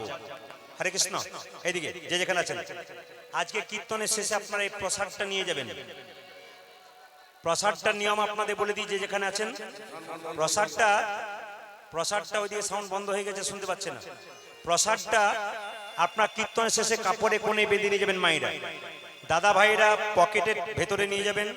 লাভ কি আছে? ছোট্ট রঘুনন্দন বর্ধমান জেলার শ্রীখণ্ডে গোপীনাথের মন্দির আছে। যদি আপনারা গয়া, কাশী, বৃন্দাবন সব জায়গায় যাচ্ছেন, একবার আমাদের পশ্চিমবাংলার বর্ধমান জেলার শ্রীখণ্ড গ্রাম যাবেন। যেমন আপনারা তারাপীঠ মায়ের মন্দির যান না অনেকে, জোরে বলুন হ্যাঁ না। ওখানে গেলে আপনারা শ্রীখণ্ড গোপীনাথের মন্দির ঘুরবেন, দেখবেন গোপীনাথের হাতে অর্ধেকটা পাথরের নাড়ু আছে। আসলে 5 বছরের বাচ্চা রঘুনন্দন গোপীনাথকে নাড়ু খাইয়েছিল। এই প্রসাদটা খাইয়েছিল বৃহস্পতিবার দিন, জন্ম হয়েছিল বৃহস্পতিবার দিন। আর যেদিন বাড়িতে সরস্বতী পুজো ছিল সেদিন কিন্তু এই প্রসাদটা খাইয়েছিল। ওই জন্য আপনারা এই প্রসাদটা নিয়ে গিয়ে, সবাই তার গোটা প্রসাদ পাবেন না, অর্ধেকটা একটুখানি পাবেন। যদি নাও পান, সবার জন্য বলে রাখি, চিৎকার চেঁচামেচি বন্ধ করবেন ওখানে। সবার জন্য বলে রাখি, যদি নাও পান তাহলে আপনারা বাড়িতে বৃহস্পতিবার দিন হরির লুট দিয়ে দেবেন। হরির লুট বোঝেন তো? 1 কেজি বাতাসা এনে হরির লুট দিয়ে দেবেন। এই বাতাসাটা তাতে মিশিয়ে দেবেন গুঁড়ি করে। প্রত্যেক বৃহস্পতিবার আপনার বাচ্চাকে সকাল 10টায় স্নান করিয়ে তুলসী মন্দিরে বসাবেন। আর মা একটা ভালো কাপড় পরে এইটুকু প্রসাদ একটা তুলসী পাতা নিয়ে জয় গোপীনাথ 3 বার বলে বাচ্চার কপালে ঠেকিয়ে মুখে দিয়ে দেবেন। আর বাচ্চাকে প্রতিদিন তুলসী গাছে জল ঢালতে বলবেন। দেখবেন 1 বছরের মধ্যে বাচ্চার চঞ্চলতা দূর হবে, বাচ্চা ঠান্ডা হয়ে যাবে। 2, কারো বাড়িতে অশান্তি আছে, বলবে না টাকা আছে পয়সা আছে শান্তি নাই, মায়েরা শান্তি ফেরানোর পথ বলে দিই। শাস্ত্রে বলল, যদি এই প্রসাদটা নিয়ে গিয়ে প্রতি বৃহস্পতিবার তুলসী গাছের নিচে গুঁড়ি করে ভেঙে দিতে পারেন, প্রতিদিন 1 ঘটি করে জল দিতে পারেন বাড়ির সবাই, দেখবেন 1 বছরের মধ্যে বাড়িতে শান্তি ফিরে আসছে। দ্বিতীয়, বাড়িতে কোনো অসুস্থ ব্যক্তি ছটফট করছে, কষ্ট পাচ্ছে, অনেক কষ্ট হচ্ছে, আপনি প্রসাদটা জয় গোপীনাথ বলে তুলসী পত্র দিয়ে তাকে প্রতি বৃহস্পতিবার খাওয়াবেন। ওই জন্য বললাম, বাড়িতে 1 কেজি বাতাস আপনারা দেবেন, বাড়িতে 1 কেজি বাতাস আপনারা নেবেন, হরির লুট দেবেন, এই বাতাসাটা মিশিয়ে দেবেন। যারা দূরে আছেন, যদি কেউ না পান, তবে বাড়িতে হরির লুট দেওয়ার বাতাসাটা দেবেন, ওতেই কাজ আছে। তবে এখানে প্রচুর বাতাসা আছে, আমি শেষে কিন্তু আপনাদের সবাইকে দেওয়া করাবো। আরও আমি হারাধন বাবুকে বলবো, যদি বাতাসা থাকে আপনি তৈরি রাখুন, এখানে সবাইকে দেওয়া হবে বাতাসা প্রসাদ। ভক্তি ভরে বলুন মহাপ্রসাদ কি জয় মহাপ্রসাদ কি, জয় শ্রীকৃষ্ণ জন্মাষ্টমী কি, শ্রী রঘুনন্দন কি, গোপীনাথ কি, রাধা মাধব কি, শ্যাম সুন্দর কি, মদন মোহন কি, যারা হাই তুলছে তাদের কি, যারা হাই তুলছে তাদের জন্য বলবেন যে রাধা রানী কি। বেশ, এবার বর্ধমান জেলার শ্রীখণ্ডের ঘটনাটা আমি একটা একটা করে বলবো, আপনার একটা করে শুনবেন। যে যেখানে বসে আছেন মাথায় কাপড় দিন, সবাই সবাই মাথায় কাপড় দিন, বাবু হয়ে বসুন, দাদা মায়েরা যারা আছেন একবার মাথায় কাপড় দিয়ে করো জোরে। আজকে শ্রীকৃষ্ণের জন্মাষ্টমীতে আজকে ছোট্ট রঘুনন্দনের জন্ম হবে, গোপীনাথকে নাড়ু খাওয়াবে, আপনারা সবাই দর্শন করবেন। তবে একটা কথা বলি, কীর্তন চলাকালীন কেউ যদি গল্প করেন তবে উনি পাপ সঙ্গে করে বাড়ি যাবেন।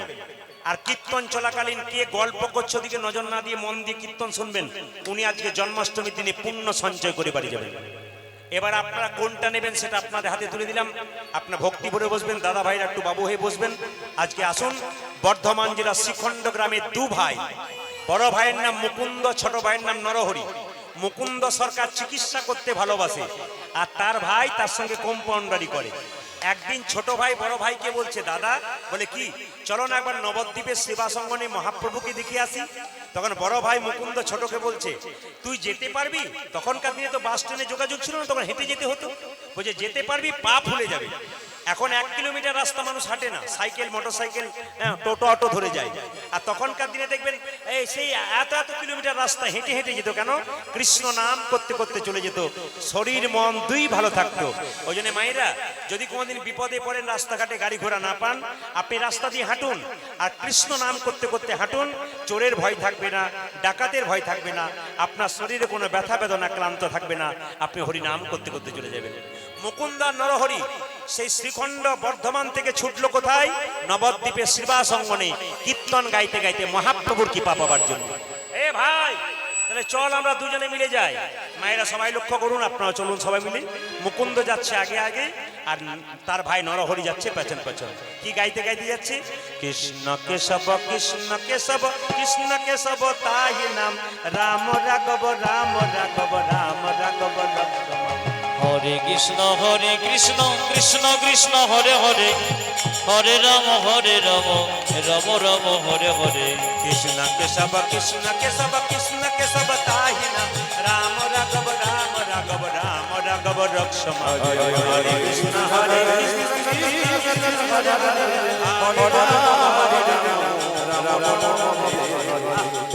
কি পরিশ্রম হয়েছে রে, তো একবারে ঘেমে গেছিস। না না, বড় ভাই ছোট ভাইকে বলছে, এত রাস্তা গান গাইতে গাইতে আসছিস, খুব পরিশ্রম হচ্ছে, যদি তোর কষ্ট হয় তাহলে একটু বসতে পারিস। আমার দিকে তাকান, দু ভাই মিলে এরকম করে দাঁড়িয়ে আছে। আচ্ছা বলুন তো বাবা, যে গাছে ফল ধরে সেই গাছের ডালগুলো নিচের দিকে নেমে যায় না ওপর দিকে উঠে যায়? কোনটা? জোরে বলুন। যে ঘুমাচ্ছে সে বলুন। নিচে আসে। যে গাছে ফল ধরে সেই গাছের ডালটা নিচের দিকে নেমে যায় না ওপর দিকে উঠে যায়? আচ্ছা আপনারা সবাই লক্ষ্য করবেন, আসরের দিকে আমি তাকাচ্ছি, দাঁড়িয়ে আছে যারা তাদের দিকে তাকাচ্ছি, বসে আছে যারা তাদের দিকে তাকাচ্ছি। প্রকৃত ভক্ত যারা হয় তাদের ভাবটা এরকম হয় না এরকম হয়? কোনটা হয়?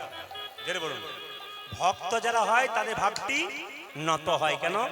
ভক্তি যার আছে তিনি নত হন, আর ভক্তি যার নাই তিনি উন্নত হন। একটু প্রমাণ দিয়ে দিই। যদি হও নিচু তবে পাবে কিছু। আপনাদের বাড়িতে কেউ যদি বেড়াতে যায়, দুটো মিষ্টি জল দিতে পারেন আর না পারেন, দুটো মিষ্টি কথা অন্তত বলবেন। কি বললাম? যে যেখানে বসে আছেন, আপনাদের বাড়িতে কেউ যদি বেড়াতে যায়, দুটো মিষ্টি জল দিতে পারেন আর না, অবস্থা জয় নিতাই, দুটো মিষ্টি জল দিতে পারেন আর না পারেন, দুটো মিষ্টি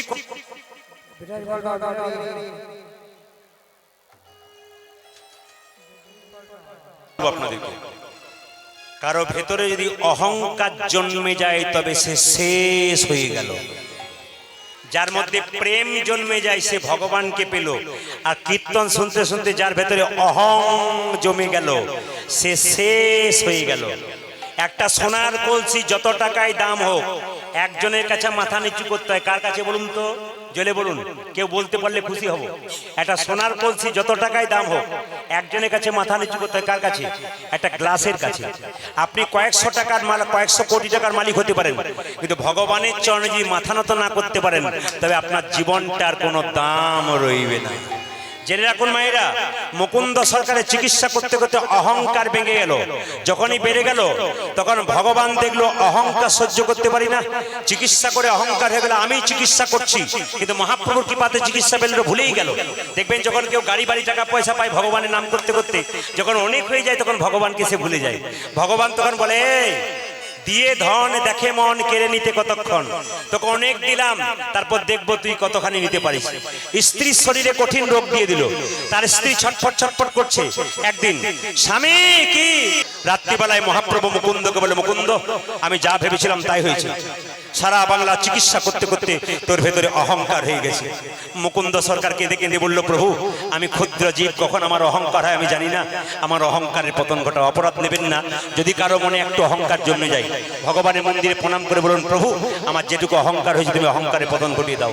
মহাপ্রভু চিবানো পান দিল মুকুন্দকে, বলে চিবানো পানটা তোমার স্ত্রীকে দিয়ে দাও, তোমার স্ত্রীর রোগ তো ভালো হবে, নতুন লক্ষণ প্রকাশ পাবে, তোমার স্ত্রীর গর্ভে আসবে সন্তান, আর সেই সন্তানটার নাম হবে ভক্ত রঘুনন্দন।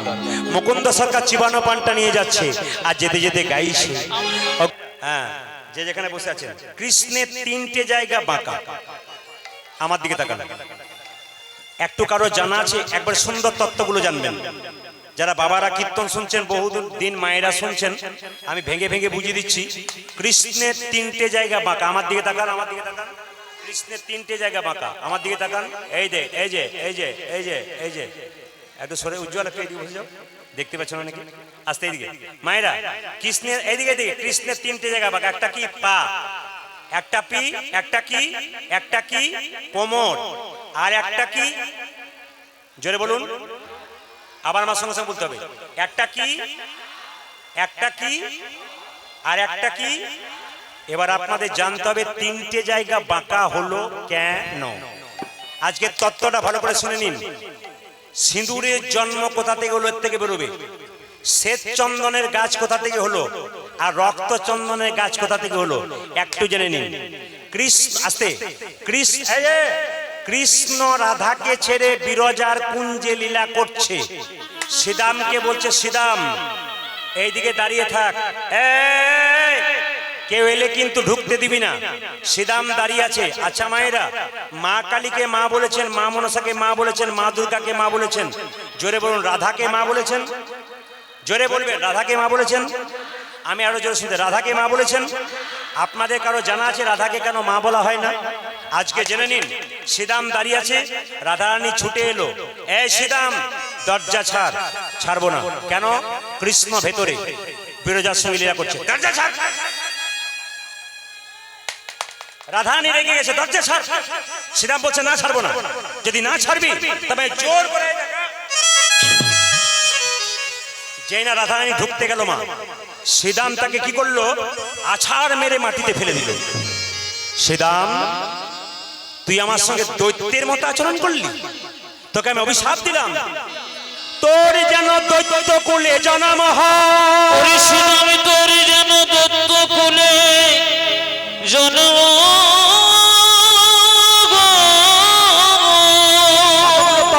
দেখুন, তোর যেন দৈত্য কুলে জন্ম হয়। জন্ম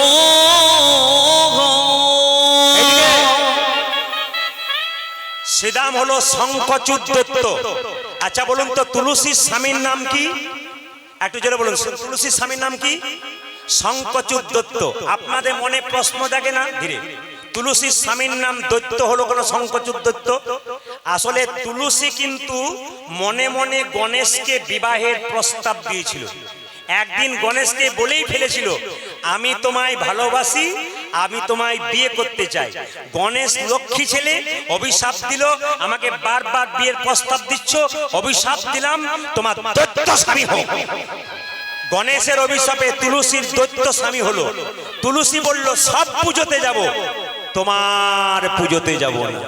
দেখবেন মায়েরা, তুলসী কিন্তু গণেশের পুজোতে কোনোদিন যায় না, ভালো করে লক্ষ্য করবেন।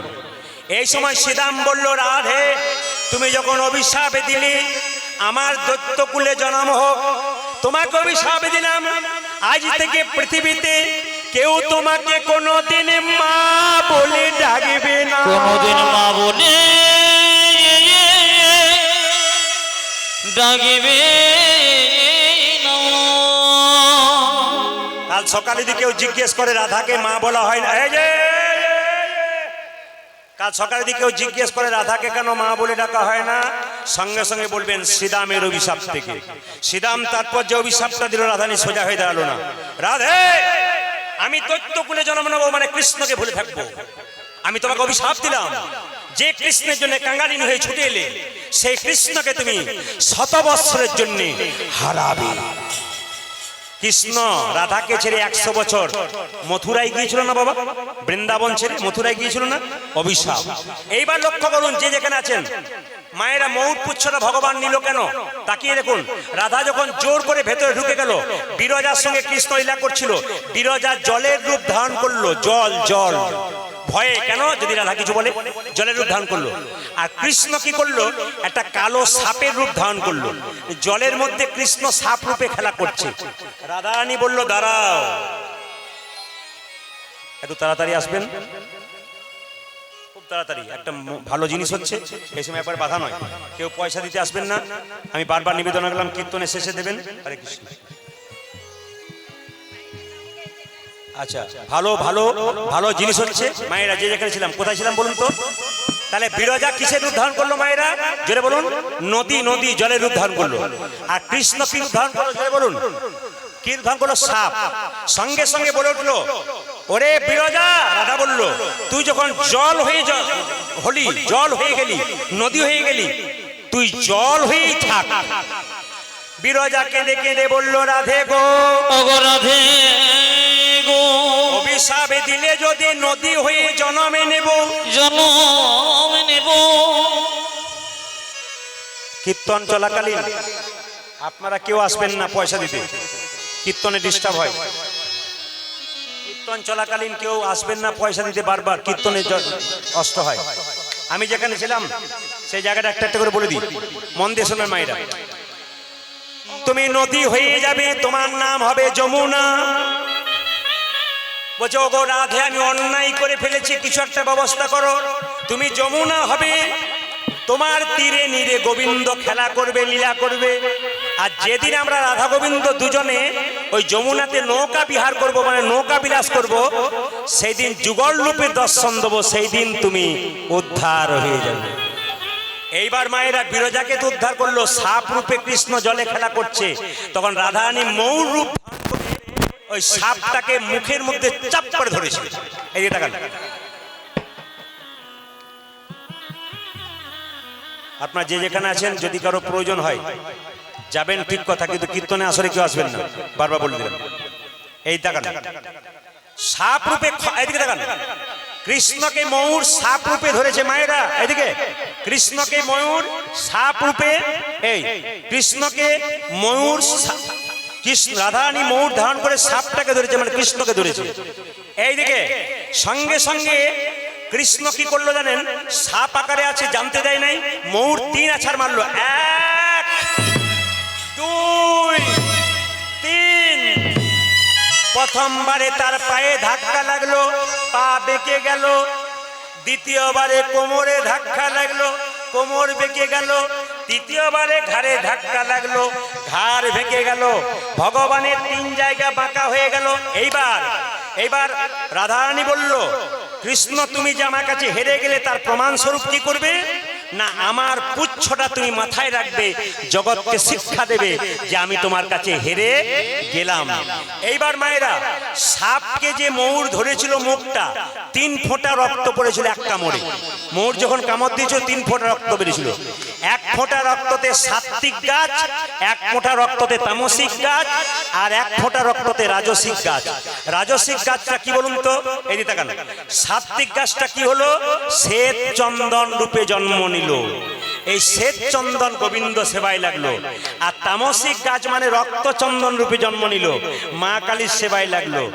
আর একটা রাজসিক গাছ, তার মানে আর এক ফোঁটা রক্ত জন্ম নিল মেয়েদের সিঁদুর রূপে, সিঁদুর গাছ রূপে জন্ম নিল। সিঁদুরের ফল থেকে সিঁদুর তৈরি হলো। মায়েরা সিঁদুর নেবেন ক জায়গায় নেবেন? 5 জায়গায় নেবেন। কোথায় কোথায়? অনেক মেয়েরা এক জায়গায় নিয়ে খুশি, কিন্তু বলে দিই মেয়েদের 5 জায়গায় সিঁদুর নিতে হয়। স্মৃতিতে 1, 2 নম্বর কোথায়? এখানে টিপ পরবার আগে একটা সিঁদুরের ফোঁটা নেবেন, 2 মঙ্গল আছে কিন্তু। 3 নম্বর কোথায়? কণ্ঠে নেবেন। 4 নম্বর কোথায়? শাখা বা নোয়াতে নেবেন। 5 নম্বর কোথায়? কাপড়ের যে কোনাটা রয়েছে ওই কোনাটাতে নেবেন। 5 জায়গায় নেবেন, আপনাদের লাভ হয়ে যাবে। মায়েরা সবাই লক্ষ্য করুন, যে যেখানে আছেন, আবার মাথায় কাপড়টা নিন। রঘুনন্দনের জন্ম হচ্ছে। আচ্ছা বলুন তো কি বারে জন্ম হয়েছিল বলেছিলাম? কি বার বলেছিলাম? বুধবার না বৃহস্পতিবার? বেরে বলুন। বৃহস্পতিবার। আচ্ছা সেদিন কি পুজো ছিল বাড়িতে? সরস্বতী পুজো। সবাই মিলে একসঙ্গে হলুদ হয়ে দেবেন। তেঁতুল পাতা? তাহলে কি দিন? বাঁশ পাতা? ও মধু দেন? তাহলে আমাদের মতোই ব্যাপার নাকি? এই দিয়ে দেখান। আচ্ছা কারো বিশ্বাস আছে মধু দিলে কি হয়? মিঠা মিঠা বাত বলে নাকি, মানে মিষ্টি মিষ্টি কথা বলে। আচ্ছা বলুন তো মায়েরা, সত্যি কি বাচ্চা মিষ্টি মিষ্টি কথা বলে? এই দিকে তাকান। আমাদের গ্রামে একটা ছেলে এমএ পাস করেছে। ওর মায়ের খুব গর্ব, আমার ছেলে এমএ পাস করলো। দুর্গা পুজোর সময় মদ খেয়ে মাতাল হয়ে নর্দমাতে পড়ে আছে। একটা মেয়ে বলছে, ও মন্টুর মা, মন্টুর দিকে তাকিয়েছো? ও নর্দমাতে পড়ে আছে। তখন মন্টুর মা বলছে, দুর্গা পুজোর সময় এক আড্ডু খাবে না? দুর্গা পুজোর সময় খাবে না? দেখুন মা হয়ে বলছে। আবার দুর্গা পুজো পেরিয়ে গেল, তখনও দেখছে আবার মদ খেয়ে পড়ে আছে। জিজ্ঞেস করছে মন্টুর মা, দুর্গা পুজো পেরিয়ে গেল তাও খাচ্ছে? তখন বলছে, পুরুষ মানুষ এক আড্ডু খাবে না? নিশ্চয়ই খাবে। আচ্ছা 10 দিন পরে মন্টু তার মাকে বলল, টাকা দে মদ খাবো। যখন দিল না, মন্টু নিজেই তার মায়ের গালে চড় মারল। তখন পাশের বাড়ি থেকে মেয়েটা বলছে, মন্টুর মা আজ নাকি মন্টু তোমাকে মেরেছে। বলছে একটু খেয়ে ফেলেছে তাই মেরেছে আর কি। কিছু মনে করবেন না, আমরা আবদার দিয়ে দিয়ে বাচ্চাগুলো নষ্ট করছি। কি করছি? মধু খেলে কিন্তু বাচ্চা মিষ্টি কথা বলে না। একটা দামি কথা আপনাদের বুঝিয়ে দিই, মধু দিলে মিষ্টি কথা বলে না। বাচ্চা জন্ম নিলে দেখবেন মায়ের দুগ্ধ পান করতে পারে না, কান্নাকাটি করে, ওই জন্য মধু দিয়ে বাচ্চার কান্না বন্ধ করা হয়। ডাক্তার বাবুরা দেখবেন বাচ্চা যদি জন্ম নিয়ে কান্নাকাটি না করে, ডাক্তার থাপ্পড় মেরে মেরে কান্না করে। কেন বলুন তো? যাতে বাচ্চাটা সুস্থ বাচ্চা না অসুস্থ বোঝা যায়। ও মায়েরা, মধু দেবেন কখন যাতে বাচ্চা মিষ্টি কথা বলবে? আমি বুঝিয়ে দিই। যখন আতুর ঘর থেকে, আতুর ঘর বোঝেন তো, 1 মাস অসুচ পেরিয়ে গেল, স্নান করে বাচ্চাকে নিয়ে এলেন, মন্দিরে শুয়ে দিলেন, 1 ফোঁটা মধু দিয়ে ভগবানকে বলবেন, প্রভু যেন আমার ছেলে মিষ্টি মিষ্টি কথা বলে। সেই সময় মধু দেওয়ার নিয়ম। আপনারা তো উল্টো সময় দিচ্ছেন। আমি যে বই থেকে বলছি, বইটার নাম গৃহসত্যকার, তাতে বলছে যদি আরো ভালো হয়, যদি আপনার বাচ্চাটা যদি মুখে ভাত, অন্নপ্রাশন, সেদিন যদি সূর্য রোদ্রে শুয়ে দিন, সূর্যদেবের কাছে প্রার্থনা করে বলেন, হে সূর্যদেব, আমার বাচ্চা যেন তোমার মতো জল জল দীপ্যমান হয়। বিউটি, সুইটি কিংবা বুলটি না, না এখানে 2 একজন আছে বলে জিভ কাটছে না। বিউটি সুইটি ছোটবেলায় নাম রাখবেন, বুড়ো হয়ে গেলে আর বিউটি থাকবে? জোরে বলুন। আবার ছেলে হলে নাম রাখবো নাট, ভল্টু, পল্টু, সল্টু। কিছু মনে করবেন না। কৃষ্ণের এই যে অজামিল ছিল চরিত্রহীন ডাকাত মাতাল, তার স্ত্রী ছিল ভক্তিমতী। একজন সাধুকে সেবা করেছিল। সাধু বাবা বলেছিল, মা তোর যে ছেলে হবে না, এই ছেলের নাম রাখবি নারায়ণ। তোর স্বামী এত পাপ করেছে, অন্যায় করেছে, তবু ছেলের নাম রাখবি কেন জানিস? তোর স্বামী যতই চুরি করুক আর পাপ করুক, ছেলেকে কে না ভালোবাসে? যত নারায়ণ বলবি তত তোর স্বামীর পাপ থেকে উদ্ধার হবে। মায়েরা, সংসারে অনেক অন্যায় আমরা করি। যদি ছেলের নাম কৃষ্ণ বিষ্ণু রাখি, 10 বারের মধ্যে 2 বার গালাগাল দেবেন, কিন্তু 8 বার তো কৃষ্ণ ভালোভাবে বলবেন, তাহলে আপনার পাপ কিন্তু দূরীভূত হবে। অজামিল নারায়ণ নারায়ণ বলতে বলতে মরেছিল। সে একদিন বিষ্ণু লোকে গিয়েছিল। আমাকে একটা ছোট্ট কথা আমাকে বলতে দিন, আপনাদের সামনে বলতে চাই। আমি প্রদীপ পাল কীর্তন করছি 20 বছর, কিন্তু ইউটিউবে আমাকে দেখছেন 4-5 বছর। এর আগে আমি কীর্তন যখন ঝাড়খণ্ডে করতাম, একজন লোক এসে আমাকে বলছে, বহুদিন আগে কথা, প্রদীপ বাবু আমার ছেলে মেয়ে হয় নাই, আমার স্ত্রীর, একটু মন্দিরে বলে দিন যেন ছেলে মেয়ে হয়। আমি বললাম, তোমার ছেলে মেয়ে হয় নাই, তুমি দরখাস্ত করো, আমার কি গেল? বলছে না, আপনি তাও বলে দেবেন যেন ছেলে মেয়ে হয়। আমি বললাম, হে গোবিন্দ যেন একটা ছেলে কিংবা মেয়ে হয়। কিছু মনে করবেন না মা। 1 বছর 1.5 বছর পর লোকটা কীর্তন শুনতে এসে বাসায় গিয়ে বলছে প্রদীপ বাবু ছেলে হয়েছে, নাম কিন্তু আপনাকেই রাখতে হবে। আমি বললাম কি নাম রাখবো? তোমার ছেলের কোন তারিখে জন্ম হয়েছে, কি বার জন্ম হয়েছে বলো, নামটা আমি রেখে দেবো। ও জন্ম তারিখ বললো, বার বললো, বললাম তোমার ছেলের নাম রাখলাম দিগম্বর। সুন্দর। খুব খুশি হয়ে গেল, আনন্দে ঘর চলে গেল। আবার 1.5 বছর পর এক জায়গায় কীর্তন করতে গেছে, আবার এসে বলছে প্রদীপ বাবু এবছর আরেকটা হয়েছে। বললাম তাহলে কি করতে হবে? বলে আবার নাম রাখতে হবে। আমরা তাহলে বলো কোন বার জন্ম নিয়েছে, কোন তারিখে জন্ম হয়েছে নাম রাখবো। ওর বার বলবো, তারিখ বললো। আমরা বললাম এবার তোমার ছেলের নাম হচ্ছে কৃষ্ণদাস। হলো না। বলছে না হলো না। বলে কেন? ম্যাচিং চাই। ম্যাচিং। ম্যাচিং মানে বুঝতে পারছেন মাইরা? আপনার দোকানে কাপড় কিনতে যান না, ম্যাচিং কিনতে যান না, ম্যাচিং সায়া, ম্যাচিং শাড়ি ব্লাউজ, দাদা ভাইরা ম্যাচিং জামা প্যান্ট কিনতে যান না, ম্যাচিং চাই। ম্যাচিং তার মানে কি? দিগম্বর বর্বর কিছু চাই। বললাম তাহলে বড় ছেলের নাম কি রেখেছি? দিগম্বর। মেজো ছেলের নাম রাখলাম সীতম্বর। বলছে ভালো নাম রেখেছি, দারুণ নাম রেখেছি। এইবার লক্ষ্য করুন, বললাম তাহলে তুমি আবার বাড়ি যাও। বাড়ি গেছে, 2 বছর পর আবার কীর্তন শুনতে এসে বাসায় বলছে প্রদীপ বাবু আর একটা হয়েছে। আমি বললাম তাহলে কি করতে হবে? এদিকে কি করতে হবে? বলে আবার নাম রাখতে হবে। আমার ম্যাচিং নাম না এরকম নাম। বলছে না আবার ম্যাচিং চাই। বলে কি ম্যাচিং? দিগম্বর, বড়র নাম রেখেছি মেজর, এদিকে বড়র নাম দিগম্বর, মেজর নাম সীতম্বর, ছোটর নাম রাখলাম নীলম্বর। বলছে দারুণ নাম রেখেছেন, দিগম্বর, নীলম্বর, সীতম্বর। এখন 2-4 বছর আসে নাই, 2-4 বছর পর আবার কীর্তন করতে গেছি। বসে বসে কীর্তন শুনছে 3টে ছেলেকে নিয়ে। দিগম্বর বড় হয়েছে, নীলম্বর, সীতম্বর ছোট ছোট বসে আছে। আর এ বলছে দাদা আবার এসেছে। বললাম না না বোধহয় কীর্তন শুনতে এসছে। কীর্তনের পরে প্রণাম করতে এসে বলছে দিগম্বর, প্রদীপ বাবুকে প্রণাম কর। এখন দিগম্বর, নীলম্বর, সীতম্বর প্রণাম করছে। আমি বললাম আমি বললাম আপনার স্ত্রীকে আনতে পারতেন। আর বলবেন না প্রদীপ বাবু এবারে একসঙ্গে 2টো হয়েছে, ওই জন্য আসতে পারে না। বললাম তাহলে কি করতে হবে? আবার নাম রাখতে হবে। বললাম কি নাম? বলে ম্যাচিং নাম। এইদিকে ম্যাচিং নাম। একবার দিগম্বর, নীলম্বর, সীতম্বর রেখেছি, আর ম্যাচিং কোথায় পাবো? তখন বললাম শোনো ভাই, আমার ম্যাচিং আমি একটা খুঁজে পেয়েছি। 1 নম্বরের নাম কি রেখেছিলাম মা? দিগম্বর। 2 নম্বরের নাম কি রাখলাম? সীতম্বর। 3 নম্বরের নাম কি রাখলাম? নীলম্বর। আমার 4 নম্বর আর 5 নম্বরটা হলো নভেম্বর আর ডিসেম্বর। দারুণ হয়েছে। নাম রাখতে হলো। ভগবান শ্রীকৃষ্ণ কি, যে রাধা রানী কি, শ্যাম সুন্দর কি, মদন মোহন কি, হরিবাসর কি, সাধুগুরু বৈষ্ণব কি। ছেলের নাম রাখলো রঘুনন্দন। আর এই রঘুনন্দন যখন বড় হলো সবাই মিলে একসঙ্গে গান গাইতে লাগলো। আপনারা সবাই মিলে রঘুনন্দনের নামে গান গান, একসঙ্গে গানটা গাইতে পারবেন। কৃষ্ণ কেশব। আজকে আমার এই আশ্রমে এসে ধন্য হলাম। অনেক রাত্রি জেগেছি, সারাটা রাত্রি। আবার রাত্রি জেগে কাল কলকাতার পাশেই গান আছে, কলকাতা থেকে রাত্রি জেগে আবার চলে যাবো মালদা, মানে প্রায় 400 কিলোমিটার সারা রাত্রি জেগে। আবার মালদা থেকে আসবো বহরমপুর, মুর্শিদাবাদ নদী, মালদা থেকে। এরকম করে টান টান প্রত্যেক দিন চলছে। আপনাদের কাছে নিবেদন রইল সবাই মিলে আনন্দ করে কীর্তন শুনুন। কৃষ্ণের জন্মাষ্টমী আজকে উৎসব পালন করুন। মায়েদেরকে বলবো আপনারা তখন বসে আছেন, এই যে প্রসাদ খাওয়াবে মানে রঘুনন্দন গোপীনাথকে সবাই দর্শন করুন। এই বিরাট জিনিস, এই যারা দর্শন করবেন তারা শ্রীখণ্ডে গেলে দেখতে পাবেন। যদি কেউ যেতে কোনোদিন না পারেন এখানে দর্শন করুন, লাভ আছে।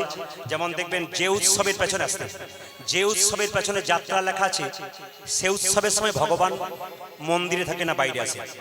যে উৎসবের পেছনে যাত্রা লেখা থাকে, যেমন দেখবেন রথযাত্রা, বলুন তো গোবিন্দ মন্দিরে থাকে? জোরে বলবেন হ্যাঁ না না। সেদিন কিন্তু গোবিন্দ বাইরে বেরিয়ে আসে মন্দির থেকে। ঝুলন যাত্রা, ঝুলনের সময় গোবিন্দ ভেতরে থাকে, বাইরে থেকে দোল খাওয়ায় ভক্তরা, ঝুলন যাত্রা। দেখবেন রাস যাত্রা, গোবিন্দ রথচক্রে সখীদের সঙ্গে ঘুরছে না, রাসচক্রে ঘুরছে। আর কোনটা বলুন তো? দোল যাত্রা, আবির খেলার জন্য গোবিন্দ বেরিয়ে আসে। ওই জন্য যাত্রা যে উৎসবের পেছনে লেখা থাকে সেদিনটাতে গোবিন্দ ভেতরে থাকে না বাইরে থাকে। আজকে ভগবান স্বয়ং গোপীনাথের হাতে না রঘুনাথের হাতে নাড়ু খাবে। সবাই মাথায় কাপড় দিন, বারবার নিবেদন রাখবো। তবে আপনাদের ত্রিপুরাতে মাথার কাপড়টা আছে, আমাদের ত্রিপুরা, আপনাদের ত্রিপুরাতে মাথার কাপড়টা আছে। আমাদের দিকে মাথার কাপড় থাকে, আমার দিকে তাকান যে যেখানে আছেন, আমাদের দিকে মাথার কাপড়টা থাকে, আমার দিকে তাকাবেন। আমার মায়ের মা বেঁচে ছিল 95 বছর বয়স, মাথার কাপড় এখানে ছিল। আমার মা বেঁচে আছেন 75 বছর বয়স, মাথার কাপড় এখানে আছে। আমার কাকিমা বেঁচে আছেন 65 বছর, মাথার কাপড় সরতে সরতে খোঁপা মানে বাম্পার পর্যন্ত গেল। এখন যারা বাড়িতে এসছে তাদের বাম্পার টাম্পার নেই, হাইওয়ে রোড হয়ে গেছে। মায়েরা আবার দেখবেন, আগে ভাসুর দেখলে মেয়েরা পর্দা নিত না, আগে ভাসুর দেখলে মেয়েরা পর্দা নিত না, এখন নেই। কেন নেয় না বলুন তো? যেদিন থেকে ভাসুর হলো বর্দা সেদিন থেকে সরে গেল পর্দা। যেদিন থেকে পর্দা সেদিন থেকে পর্দা সরে গেল। সবাই মিলে বসুন, ভক্তি ভরে বসুন এবং প্রেম সে আপনারা দর্শন করুন। আমি বারবার বলবো দাদা ভাইদেরকে রুমাল তোয়ালে যদি থাকে আপনার মাথায় নিন, যদি থাকে এই সময়টা, এই ভক্ত ভগবানের মিলনের সময়টা কিন্তু সবাইকে মাথায় কাপড় নিয়ে করজোরে বসতে হয় একবারে বাবু হয়ে। এটা দর্শনের জায়গা, এটা দর্শন করলে আপনাদের বৈকুণ্ঠ প্রাপ্ত হবে। সবাই প্রেম সে। মুকুন্দ সরকার গাইছে, রঘুনন্দন দর্শন করছে। কি গাইছে? মা মা। একবার নীরব, একবারে নীরব। এই সময় কেউ কারোর সঙ্গে কথা বলবেন না, কেউ কারোর দিকে তাকাবেন না, নিজের নিজের দর্শনীয় জিনিস। রথের দড়ি টানতে না পারেন, রথের ভগবানকে দেখলে বৈকুণ্ঠ প্রাপ্ত হয়, স্কন্দ পুরাণ বলল। দোলযাত্রার সময় ভগবানকে দোল খাওয়াতে না পারেন, দোল খাওয়ানো দেখলে আপনার বৈকুণ্ঠ প্রাপ্ত হতে পারে। আজকে গোবিন্দকে সেবা করাতে পারছেন না, গোবিন্দের সেবা দর্শন করতে পারবেন, আপনার বৈকুণ্ঠ প্রাপ্ত হবে। আমি আগেই বলেছি খুব সুন্দর পরিবেশটাকে তৈরি রাখবেন। আপনাদের চরণে কোটি কোটি দণ্ডবাদ প্রণাম, আপনাদের ভক্তি দেখে, আপনাদের ভক্ত দেখে। এত কষ্ট করে মায়ের অক্লান্ত পরিশ্রম করে 4 ঘন্টা ধরে দাঁড়িয়ে আছে। দাদা ভাইদেরকে দেখতে পাচ্ছি যারা সাইকেল ছাড়া চড়তে পারে না, এক পা হাঁটতে পারে না, অনেক সময় এখনকার সময়ে তারা 4 ঘন্টা ধরে হরিবাসরে দাঁড়ালো কি করে? এটাই হরিবাসরের গুণ। ড্যান্স হাঙ্গামা হলে কেউ যদি পাশে জায়গা চায় তাকে গুতিয়ে দেয়, কিন্তু হরিনামে কেউ যদি জায়গা না পায় তাকে টেনে টেনে বসায়। কেন? আরে বসে নে কিছুক্ষণ শুনে তারপর তো যা হয়ে হবে। আপনাদের কাছে নিবেদন রইল, ভালো করে শুনবেন। ছোট্ট ছেলেটা যখন বসে আছে, তার বাবা পুজো করছে, পাশের গ্রাম থেকে ছোট্ট একটা 5 বছর ছেলে বলল, কবিরা কে? আমার বাবার খুব পেটে যন্ত্রণা, একবার দেখতে যাবে না? দাঁড়া, এক পায়ে। আমি বারবার বলেছি যারা শব্দ করবেন তাদের জন্য বলেছি, এই জায়গাটা তো অমঙ্গল ডেকে আনবেন। একবারে দর্শনীয় জায়গাগুলো মাথায় রাখবেন, খুব দর্শনীয় জায়গাগুলো। ওই জন্য কীর্তন শুনতে গেলে দর্শনীয় জায়গাগুলো মাথায় রাখতে হবে। কবিরাজ, আমার বাবা যে মরে যাবে পেটে যন্ত্রণা, আমার বাবা ছাড়া পৃথিবীতে কেউ নাই। তার মানে আমার মা মারা গেছে। কখন রে? আমি যখন ছোট ছিলাম। নিবেদন আপনাদের সামনে, আজকে কৃষ্ণবাড়ি সেবাশ্রমে যারা কীর্তন গান শ্রবণ করলেন, দাদা ভাই বোন সবার কাছে নিবেদন রইল প্রদীপ পালে। কীর্তন যদি সমাজ পরিবর্তন হয়, কীর্তন যদি শিক্ষার জিনিস হয়, কীর্তন যদি মানুষকে চৈতন্য পরিবর্তন করে, তবে যে গল্প করছে তাকে সঙ্গে সঙ্গে একটু শব্দ বন্ধ করে দিন এবং মন দিয়ে শুনুন। ভগবানকে পুজো করুন আর না করুন, দেবদেবীকে পুজো করুন আর না করুন, বাড়িতে যে জীবন্ত দেবদেবী আছে তাদের দুজনকে আগে পুজো করতে শিখুন। যদি ওই দেবদেবী দুটো খাবার জন্য কাঁদে আর কৃষ্ণকে তুমি তুলসী পাতার মিঠাই দাও, কৃষ্ণ তোমার কোনো জিনিস গ্রহণ করবে না। কৃষ্ণের সবচাইতে পরম বন্ধু ছিল সুদামা। তাকে কৃষ্ণ বলেছিল, সুদামা এই জগতে 3 রকমের গুরু আছে ভাই। প্রথম গুরু পিতামাতা, যার থেকে জন্ম পেলি সে যদি খাবার জন্য কাঁদে আর তুই আমার জন্য থালা থালা আপেল কলা নিয়ে আসিস, আমি একটাও গ্রহণ করব না। জীবন্ত দেবদেবী দুটো আগে দে। আপনারা যে যেখানে বসে আছেন, যে যেখানে দাঁড়িয়ে আছেন, আপনাদের কাছে নিবেদন রইল, বাড়িতে মা বাবাকে কাঁদাবেন না। যে বাড়িতে বৃদ্ধ বাবা বৃদ্ধা মায়ের চোখে জল পড়ে, সেই বাড়িটা 2 দিন আনন্দ থাকে বটে, তারপর সংসারটা অভিশপ্ত হয়ে যায়। কারো চোখের জল ফেলবেন না, কারো অভিশাপ কুড়িয়ে নেবেন না। আপনি ঠকবেন, উনি ঠকবেন না। যে যেখানে বসে আছেন, দুর্গাপুজোর অষ্টমীর সময় মা বাবা দুটো কাপড় পেল না, দুটো খাবার পেল না, আপনি উপবাস করে দুর্গাকে, মাটির প্রতিমাকে পুজো দিচ্ছেন। মাটির প্রতিমা যেন বলতে চাইছে, মাটির প্রতিমা পুজিস রে তুই, আগে ঘরের দেবদেবী দুটোকে পুজো কর। যারা খাবার জন্য বসে আছে, জীবন্ত দেবদেবী দুটো পেল না, আর পাথরের মূর্তিকে, মাটির মূর্তিকে খাওয়াতে এসেছিস, আগে যা ওদের খাইয়ে দিয়ে। প্রত্যেকটা ভাইকে বলবো, আজকে যদি তুমি মনে করো আমি দেব না বৃদ্ধ বৃদ্ধাকে আমার ছেলেকে মানুষ করব, আগরতলায় গিয়ে বা ভালো জায়গাতে গিয়ে আপনি ভুল করছেন। আপনার ছেলে কিন্তু আপনার কাছ থেকে শিখছে মা বাবার সঙ্গে কেমন করে আচরণ করতে হয়। না না, শিখিয়ে দিচ্ছেন আপনি, কেউ শেখাচ্ছে না। আপনি মা বাবার সঙ্গে ভালো ব্যবহার করুন, দেখবেন মা বাবা আপনার সঙ্গে, ছেলে দেখবেন বড় হয়ে ভালো ব্যবহার করবে। মায়েরা যদি নবদ্বীপে যান তাহলে দেখবেন ইস্কন মন্দিরে শিল প্রভুপাদ আছেন। তার বাবা কেমন লোক ছিল জানেন? চাকরি করত, সকাল 10টায় অফিসে যেত, সকাল 10টা পর্যন্ত দরজায় বসে থাকতো। কোন সাধুগুরু বৈষ্ণবকে দেখলে বলতো, একবার আসুন, একবার আসুন। কি হয়েছে, কি হয়েছে, একবার আসুন না, কি হয়েছে? আরে আমার ছেলে, এদিকে এদিকে এদিকে। শিল প্রভুপাদকে ডেকে বলতো, এদিকে বাবা। কি? বৈষ্ণবকে বলতো, বাবা আমার ছেলের মাথায় একবার হাত দিয়ে বলুন যেন রাধারানীর কৃপা হয়, আমার ছেলের মাথায় হাত দিয়ে বলুন যেন কৃষ্ণের কৃপা হয়। বাবা টেনে টেনে বৈষ্ণবকে ডেকে আনতো, মাথায় হাত দেওয়া করাতো। বলি তো শিল প্রভুপাদ পৃথিবীর ইতিহাসে আজকে নাম উজ্জ্বল করছেন, এ তো বাবার জন্য হলো। আপনারা যারা এতজন দাঁড়িয়ে আছেন বাবা হয়েছেন, তারা যদি কর্তব্য পালন করেন, ছেলের প্রতি বৈষ্ণবের আশীর্বাদ দিতে পারেন, আপনার ছেলে বিশ্ববিখ্যাত হবে না। কি বলেছি মায়েরা? হিরণ্যকশিপুর যুগ যুগ ধরে অন্যায় করেছে, তার ছেলে ভক্ত প্রহ্লাদ কৃষ্ণ ভক্ত হলো কেন? একটাই কারণে। কেন? তার মা গয়াধু যখন পেটে ভক্ত প্রহ্লাদকে রেখেছিল তখন নারদ মুনি চরণ সেবা করেছিল, এই জন্য চরণ সেবা করেছিল, কৃষ্ণ তত্ত্ব কথা শুনেছিল, এই জন্য তো সে কৃষ্ণ ভক্ত সন্তানের জন্ম দিয়েছিল। ওই জন্য মায়েদের অবদান, বাবাদের অবদান আছে। আমি ছোট ছোট ভাইদেরকে বলবো, মা কাঁদাবে না।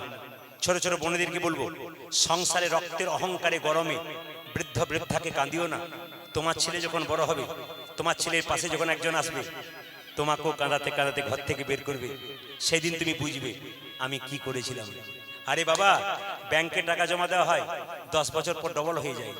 আপনি কাউকে খারাপ ব্যবহার করবেন, প্রথমে পাবেন না, 10 বছর পর ওটা ফেরত পাবেন। কেন? আপনিও অশান্তি ঘুরে পাবেন। নিবেদন আপনাদের সামনে, শুধু ছোট ছোট বোনগুলোকে বলবো, মেয়েদের দুটো কুল রক্ষা করতে হয়, একটা বাপের কুল, একটা শ্বশুর কুল। একটা মেয়ে বিয়ে হবার পর দুটো কুল রক্ষা করতে হয়, বাপের কুল, শ্বশুর কুল। কোনো মেয়ে যদি শ্বশুর বাড়িতে খারাপ ব্যবহার করে, পাড়া প্রতিবেশী বলাবলি করে, মেয়েটা খারাপ কেন বলতো? ওর বাবার বংশটা খারাপ। আপনি খারাপ ব্যবহার করলেন মানে আপনার বাবার খারাপ নিন্দা টেনে আনলেন। কিন্তু যে মেয়ে সংসারে এসে ভালো ভালো ব্যবহার করে, পাড়া প্রতিবেশী বলে মেয়েটা ভালো কেন বলতো? আসলে ওর বাবা মা খুব ভালো। আপনাদের বাবার বংশ ভালো রাখবেন, শ্বশুরকুলের বংশ ভালো রাখবেন, আপনাদের লাভ হবে না। কৃষ্ণ ভক্ত সন্তান আপনারা পাবেন। বিচার করে কাজ করবেন, জীবন সুন্দর হবে। বলা তো যায় না কে কখন চলে যাবে। একটা বৃদ্ধ বৃদ্ধাকে দুটো শাক ভাত ডাল ভাত দিতে পারলেন না, আপনি মা হলেন কি করে? আপনি তো মা নামের কলঙ্ক হয়ে গেলেন যে ডাল ভাত শাক ভাত দিতে না পারলেন। এই জন্য আপনাদের কাছে নিবেদন রইল, এইদিকে মায়েরা, একটা মায়ের পেটে একটা বাচ্চার 10 মাস 10 দিন জায়গা হয়। সেই ছেলে আগরতলায় গিয়ে একটা ফ্ল্যাট কিনলে মা বাবার একদিনের জন্য জায়গা আছে। কিসের শিক্ষা? নিজেকে MBA পাস করে তুমি অহংকার করছো, জাহির করছো লোকের সামনে, কিন্তু তোমার মা কেঁদে কেঁদে বেড়াচ্ছে, বাবা খেতে পাচ্ছে না। তোমার লাভ কি আছে? এর কোনো লাভ হবে না। এইদিকে তাকাবেন মায়েরা, ছেলে যখন বাইরে যায় তার স্ত্রী কি বলে আপনারা দেখবেন, শুনছো? এই বাজারে যাচ্ছে, এক ধরে হাট এনো। মেয়ে বলছে বাবা মোবাইলটা এনো, ছেলে বলছে বাবা ঘড়িটা এনো। একজন দরজা থেকে বলছে খোকা সাবধানে যাস আর সময় মতো খাবারটা খাস। যার জন্য আপনি ভাবলেন না, যার কথা একবার ভাবলেন না, তার কথা আপনার কথা উনি ভাবছেন। আপনাদের কাছে নিবেদন রইল, একটা খুব সুন্দর কথা বলি আপনাদের। সেদিন মোবাইলে আমাকে একজন পাঠিয়েছে, খুব সুন্দর একটা ঘটনা। এই দেখুন, স্ত্রী কাজ করছে, ভেতরে রান্না করছে, তার স্বামী দরজা থেকে বলছে, এই যে শুনছো, এই যে শুনছো গো, কি হলো? এই দরজা খোলো, মা এসেছে, দরজা খোলো, মা এসেছে। স্ত্রী বলছে, তোমার মা এই সময়? আমি পারবো না তো সংযোগ নিতে, এত পরিশ্রম আমি করতে পারবো না, মাকে কোথাও দিয়েছো? আরে মা এসেছে, দরজা খোলো। না, দরজা খুলবো না আমি, আর যদি খুলতে হয় এক বেলার জন্য, তারপর তুমি পাঠিয়ে দাও কোথাও। আরে দরজা খোলো, মা এসেছে। আরে মা এলো তো কি হবে? আমি বললাম তো এক বেলার জন্য শর্ত করে ঢোকাও, শর্ত করে বের করবে। ছেলেটা বলছে, না না, আমার মা নয়, তোমার মা এসেছে। আরে আমার মা এসেছে আর তুমি দরজায় দাঁড় করে সাহস তোমার কোনো মেসো মা এসেছে? এরকম করবেন না। নিজের মাটা মা, স্বামীর মাটা মা নয়, এই বিবেচনা যার হয় সে তো মানুষ নয়। তার পড়াশোনা করে তো বৃথা হয়ে যায়। পড়াশোনা করে তো বিচার থাকে, বিচারটা আপনার কোথায়? এই বিচার বোধ যার না থাকে সে কোনদিন মা হতে পারে না। আসুন সবাই দর্শন করুন। ছোট্ট ছেলেটা নাড়ু খাওয়াচ্ছে, বাবাকে চিকিৎসা করতে গেলে বাচ্চা ছেলেটা বাবাকে, আর ছোট্ট ছেলেটা নাড়ু খাওয়াচ্ছে গোপীনাথকে। সবাই মাথায় কাপড় দিয়ে দর্শন করুন। ছোট্ট রঘুনন্দন কেঁদে কেঁদে বলছে, ও গো গোপীনাথ ঘনশ্যাম। যদি শ্রীখণ্ডে যান 5 বছরের রঘুনন্দন নাড়ু খাওয়াচ্ছে, সবাই দর্শন করুন। এখনই কিন্তু বাতাসা প্রসাদ ছড়ানো হবে, সবাই নিয়ে যাবেন। যা শেষ ভালো তার সব ভালো, সবাই বাতাসা প্রসাদ নিয়ে যাবেন, কেউ বাদ দেবেন না। সবাই ভক্তি করে দর্শন করুন। আপনারা বসে থাকবেন, বাবা যাবে ভক্তদের নিয়ে কি আপনাদের বাতাসা ছড়িয়ে দেবে। সবাই মিলে ও গো গোপীনাথ ঘনশ্যাম, ও গো গোপীনাথ ঘনশ্যাম।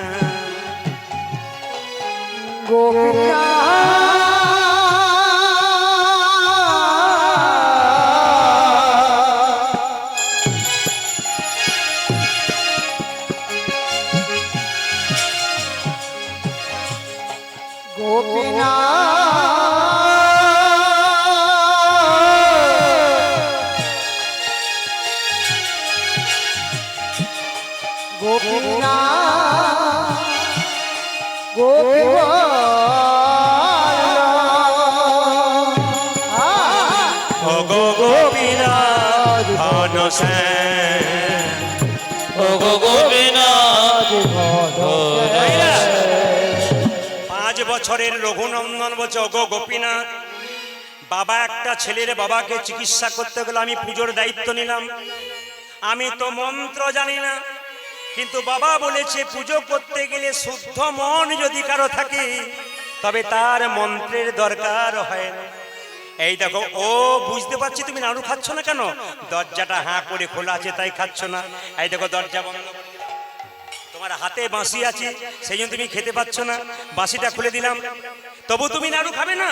ওগো গোপীনাথ, তুমি যদি নাড়ু না খাও, এই দেখো তোমার পাথরে পায়ে মাথা ঠুকবো। ছোট্ট রঘুনন্দন 5 বছর বয়স, আপনারা যা পারলেন না, ছোট্ট বাচ্চা সে এটা বলছে গোপীনাথ গোপীনাথ গোপীনাথ গোপীনাথ বলতে বলতে পাথরের পায়ে মাথা ঠুকছে। রক্ত আর চোখের জলে মন্দির ভেসে যাচ্ছে। পাথরের গোপীনাথ মনে মনে ভাবছে, রঘুরি লোকে আমায় সোনার থালায় রূপোর থালায় পায়েস দেয়, কিন্তু তোর মতো চোখের জলে এমন করে আমায় সেবা করায়। পেছন থেকে পাথরের গোপীনাথ হাত বাড়িয়ে বলল, রঘুনন্দন নারুদে